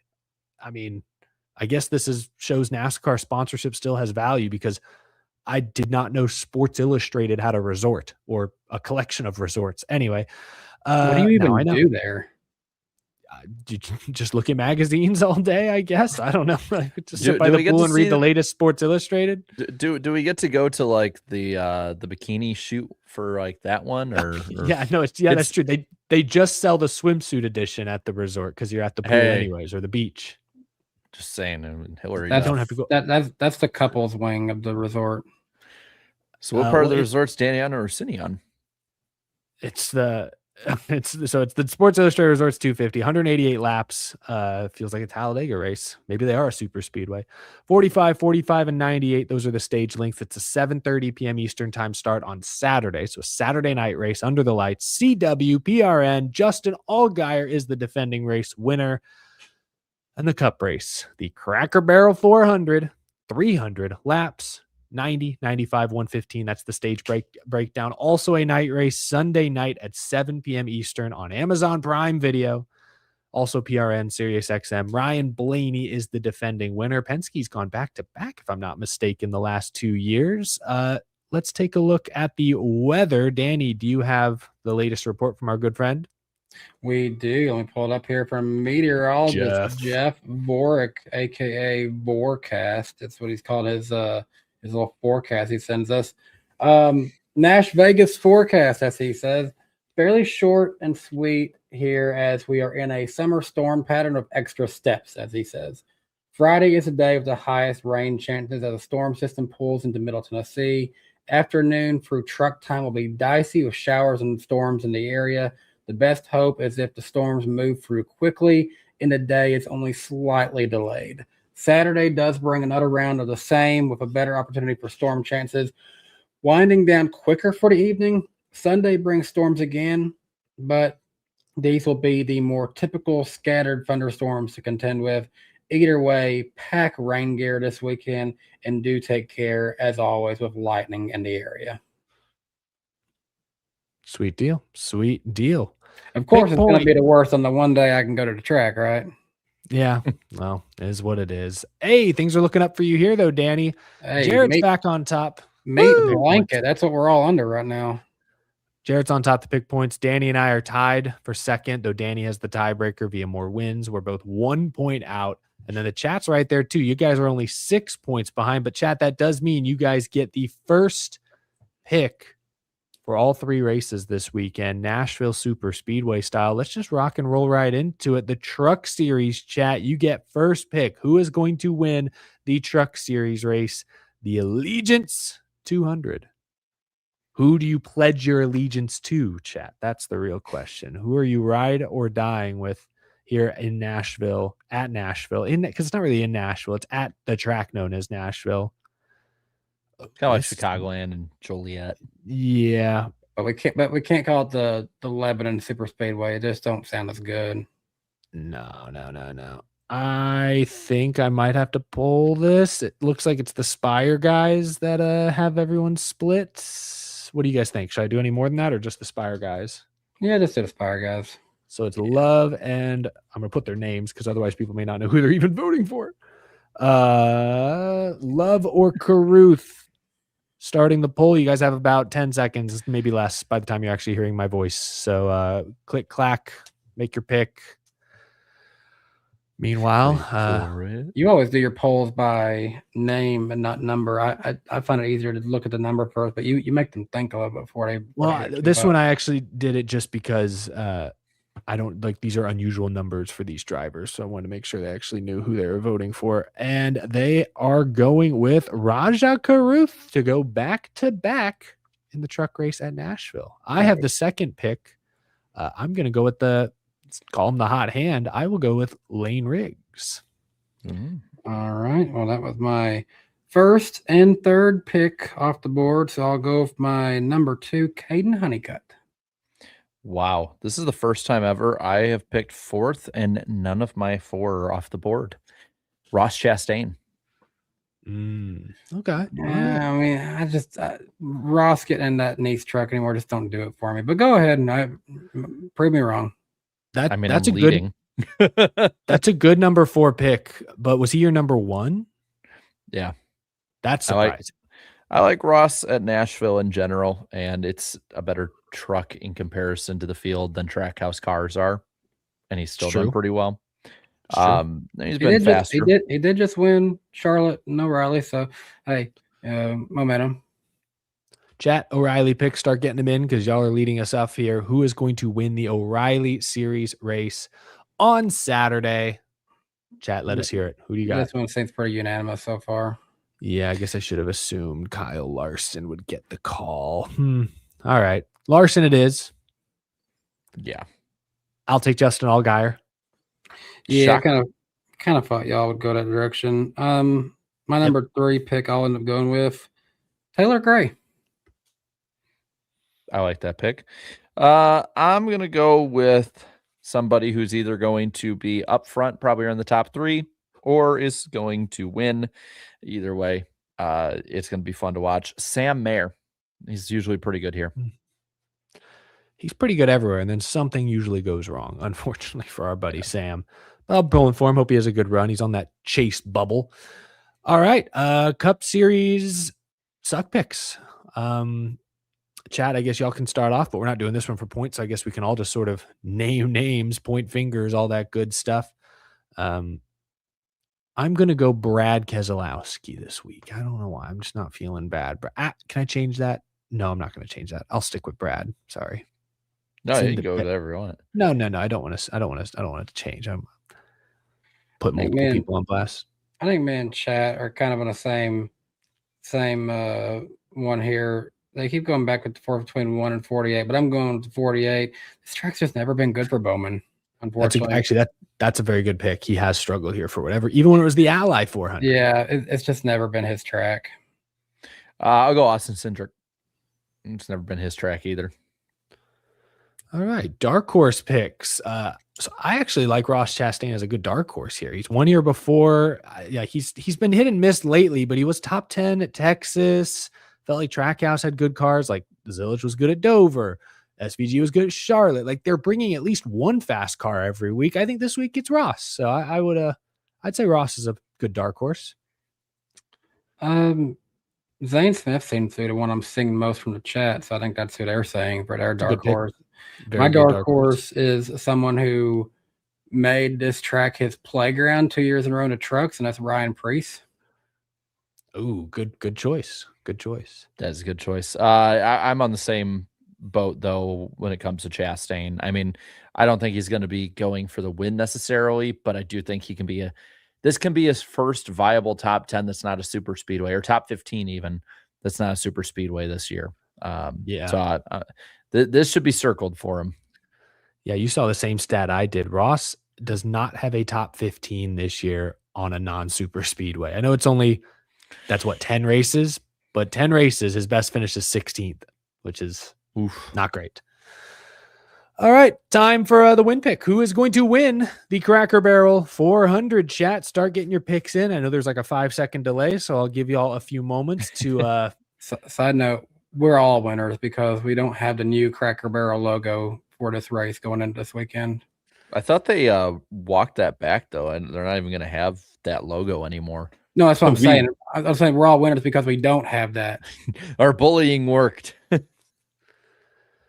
It would appear, I need to look one thing up, but before I make my pick, I forgot to do this earlier. But Chad seems to be going Denny Hamlin, by the way. Yeah, that's pretty unanimous. That was my number one. It's Denny time. Yeah, he was, I think, probably everyone's number one. Although I don't think he's won here, but he has like a 3rd place average finish or something ridiculous. He hasn't won here, but I mean, just the way the season's going, he's a clear favorite for this kind of racetrack. I'm going to go with a guy who has not won in quite some time, but has won here before. I think his only win here was in the Gen 6, though. I'm going to go Kyle. Race here. I'm going Kyle Larson. Yep, the very first race. Kind of what direction I thought y'all were going, so that was my 1 and 2. So, yeah, go full reliable, Tyler Reddick. All right. Well, I'll go somebody who is, even when he's not having a good year, still runs really well here most years. I'll go Joey Logano. You know, he's good. He's good here even when he has bad years or the speed ain't there. That pick will either bring you back down to the basement or will really send you far ahead of us. It's true. That is a high risk, high reward pick because you could have gone like, Christopher Bell's been pretty fast lately. Yeah. Ty Gibbs. You could have gone a lot. You could have gone Blaney if you wanted to stick with Penske. He's been a little more reliable. Picked the defending winner of this one. That's actually crazy. Who won last year? I already forgot. Blaney. Oh yeah, Blaney did. Yeah, I just don't. Bold talking from everyone who is less pick point championships. We're 1 point behind you. We're under a blanket cuddling together right now on the points. What are you going on about? I've never finished worse than 2nd. So if we actually look at our all-time average finish, I think I'd be curious to know if me or Jared has a better all-time average finish in the pick points. Because I finished like 1st, 2nd, or something like that. I do have multiple numbers of finishing 1st though. You also have a basement year. I do remember that. He had a 4th one year. Yeah, might have been a 5th back in the day. We got to go check the tape. No, I didn't finish. I've never finished last. Okay. I was just prepping for the next year in advance. Okay. I'm just trying not to finish last this year. So yeah, chat. You guys are in the danger zone right now, halfway through the regular season. Well, this has been fun, gentlemen. It's been a good show. We're going to wrap up with our final handful of super chats, our final super chat stage break. But before we go, once again, want to encourage everyone to, if you're able to, donate to the Samantha and Kyle Busch Bundle of Joy Fund, a cause very near and dear to that family's hearts and personal lives, and their family in general. And then Jared had that graphic on the screen. But yes, next week, 8 p.m. Eastern time, we'll be on the iceberg. We've raised a ton, by the way, tonight, guys. We put together, I think, probably over $500. I think we were a little bit above 2,000 when we started tonight. Now we're at 2,546. So huge thanks to all of y'all who donated tonight. And I haven't really seen them in the chat or anything, but huge shout out to Michael Marutz because he was doing a stream the other night, and I got him to partner up that stream with the fundraiser, and his community came through in a big way, getting us, above $2,000 right off the bat. So much love to all of y'all. Good stuff. We'll get to the final super chats here and now from GN NASCAR fan says went to Fontana 2010 to 2023. Core memory is the 2013 Auto Club 400. Kyle slipping by on the high side to steal the win. 2010 was booed in 2023. People cheered. Yeah, it again speaks to how he evolved, I think, in the eyes of all the fans over his career. From Ryan Idias says Kyle is the only celeb passing I've cried for. There's a lot of folks that were certainly feeling those emotions all week long. Jeffrey King says, I'm so sad for the Busch family, says RIP KB. And we got a very generous super chat from, as it resets on me, from Ryan as well. Says, hey guys, as a fellow Christian, I appreciate Danny's video, and it got me wondering how your spiritual journey is. No amount of words can make things better, but Kyle's death is a stark reminder that we live in a broken world. Romans 23. Romans 6:23. 6:23. I'm sorry. Thank you for your message. Yeah, I just want to get in there and talk about it, but my thought was in a moment, it's best to pray. Find a moment to chat with,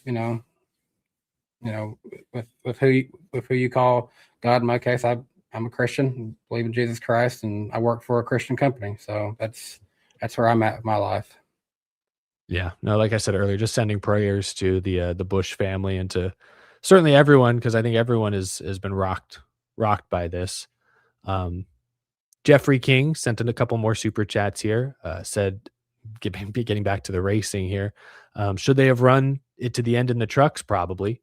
Then says Chase Elliott is bad so far at all chase tracks. It's an interesting observation. We'd have to go back and check that. If that's true, that is something to watch in the fall. I mean, he won Martinsville and he won at Kansas. Is that in the chase? Yeah, he was good at Kansas, top 10. He's won at two chase tracks. I mean, he was good at Kansas. He was good at Vegas. Those are both in the chase. So I don't know how true that is, Jeffrey King. I think he's been a little inconsistent, but I don't think it's been that he's bad. top 5 in the standings. I don't know how he can be that bad per se.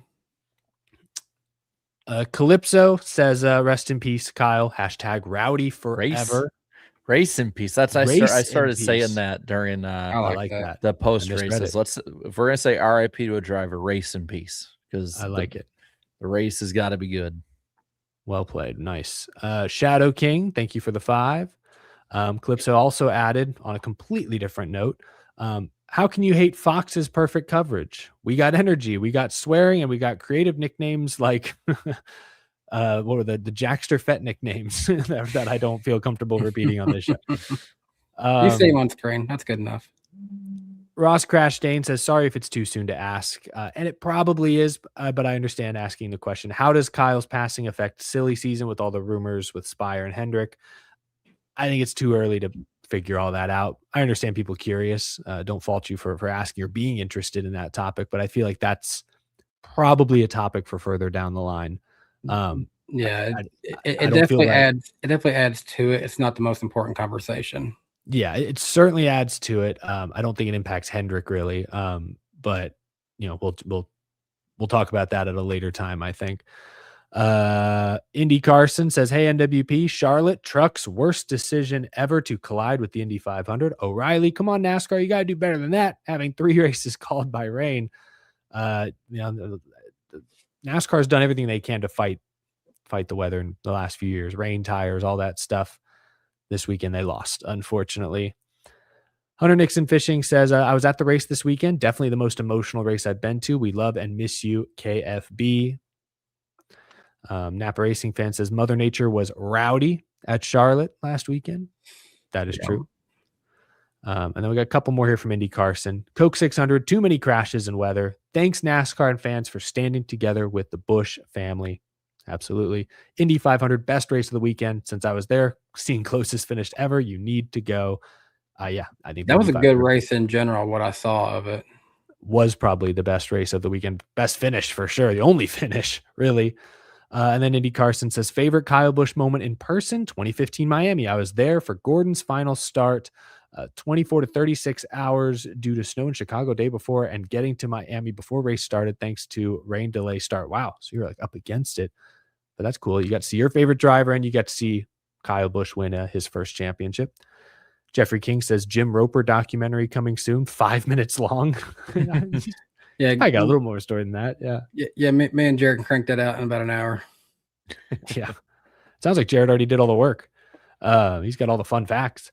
Law Pug says first race was Charlotte in 2000 and saw Dale race. Kyle Busch was my Dale. I've been to 60 races since and never saw KB win. Wow, that's surprising. That's a good point, and something I kind of thought about. For a generation like mine that grew up without Dale Earnhardt, Kyle Busch was the closest thing that I had. And I think I would agree in many ways. Law Pug adds that fan since 08, as my uncle built motors for JGR, was at the race and cried a lot in the stands. Well, that's a very cool connection. Hope you're doing all right, Law Pug. Napa Racing fan says, favorite KFB ad, he's all over the track. Wait, is Kyle in reverse? Yeah, you don't see that every day. That is bad driving. This is not like Kyle at all. Meanwhile, Busch is tied to a set of tires. That's a good one. It's a good M&M's commercial. And my favorite might be the one of him with the puppies and kittens and baby seals on his car. Oh, yeah. Design a car one. Yeah. It's like, but I love you. And it's like, I love you. And the dad's like, oh, thanks, sweet. No, put that on the spoiler. You had that one during that time period. And then you had It's Denny Time. Those are some good ones, man. Side note, thinking of M&M's, I did see that even though, that relationship ended a few years back, I did see that they did pay tribute and honor him as well. Yeah. Yes. No, the tributes from all outside the NASCAR racing world, I mean, have blown my mind as well. It just goes to show how huge of an impact he had. Like you said, he's kind of the closest thing to Earnhardt since Earnhardt in a lot of ways. And part of that was the brand, the energy, the reach. He embraced it. I want to shout out our good buddy Jensen, Aloha Jensen. He also donated $100 to the Bundle of Joy Fund. Very generous. That was awesome. That's super cool. Shout out to Jensen. Final few super chats here from the Dom Goblin. I will always cherish going to the premiere for Rowdy. I got to ask Kyle a question. I sat next to Danny. One of the best nights ever. Kyle was my number one. That's cool. Yeah, hold on to those memories. That was such a good night. And I don't remember if Dom got one, but I got a signed poster from the premiere of the Rowdy, kind of like, what do you call it, like the cinematic poster or whatever. That one's never going away. From NWP Pick Monkey, sad we'll never get Kyle versus Brexton in trucks. Absolutely. Yeah. And no worries, Jeffrey King. You're good. You're all good, Jeffrey, but thanks for the super chat. And then Dom Goblin says KB was the only driver to win at all current tracks. I'm sure he would have been in the mix at San Diego. Good road racer the last few years. So could have kept adding to that, but, and then, and then we got two more. Sorry, from PTM Billy. After Sunday, the fire suits will go away for now. For those of you that don't know PTM Billy, I've got to know him a lot because he's from this Nashville area. He always wore, whether it was the Gibbs days or RCR days, he had some fire suits, not like the same identical materials, but he wore like a fire suit with the logos and stuff to the races of Kyle Busch. And I think he was telling me he was kind of undecided on which one he was going to wear, a Gibbs one or an RCR one. But no, I think that's fitting, man, to come on out to the race this weekend wearing one and then kind of put that one to the side. Yeah, absolutely. That's cool. And then final few here, Steve-O for Kyle. Everything's great. Classic.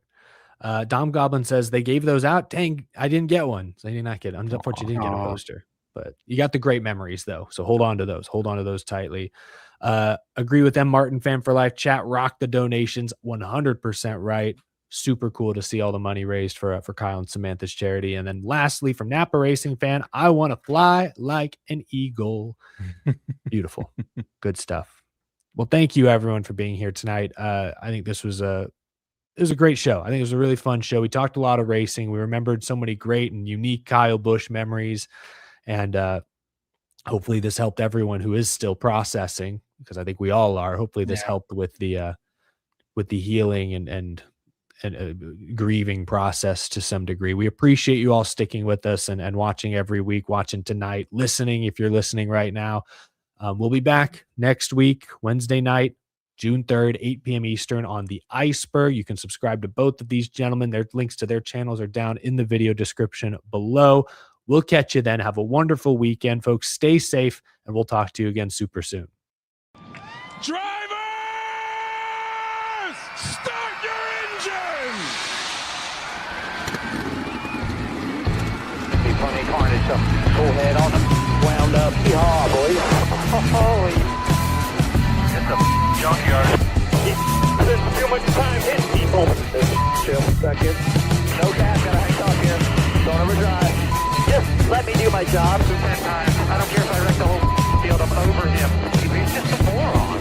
That was an absolute bullshit. Not clear. Awesome. I tell you, Mama ain't raising no. What the f*** are you doing out here?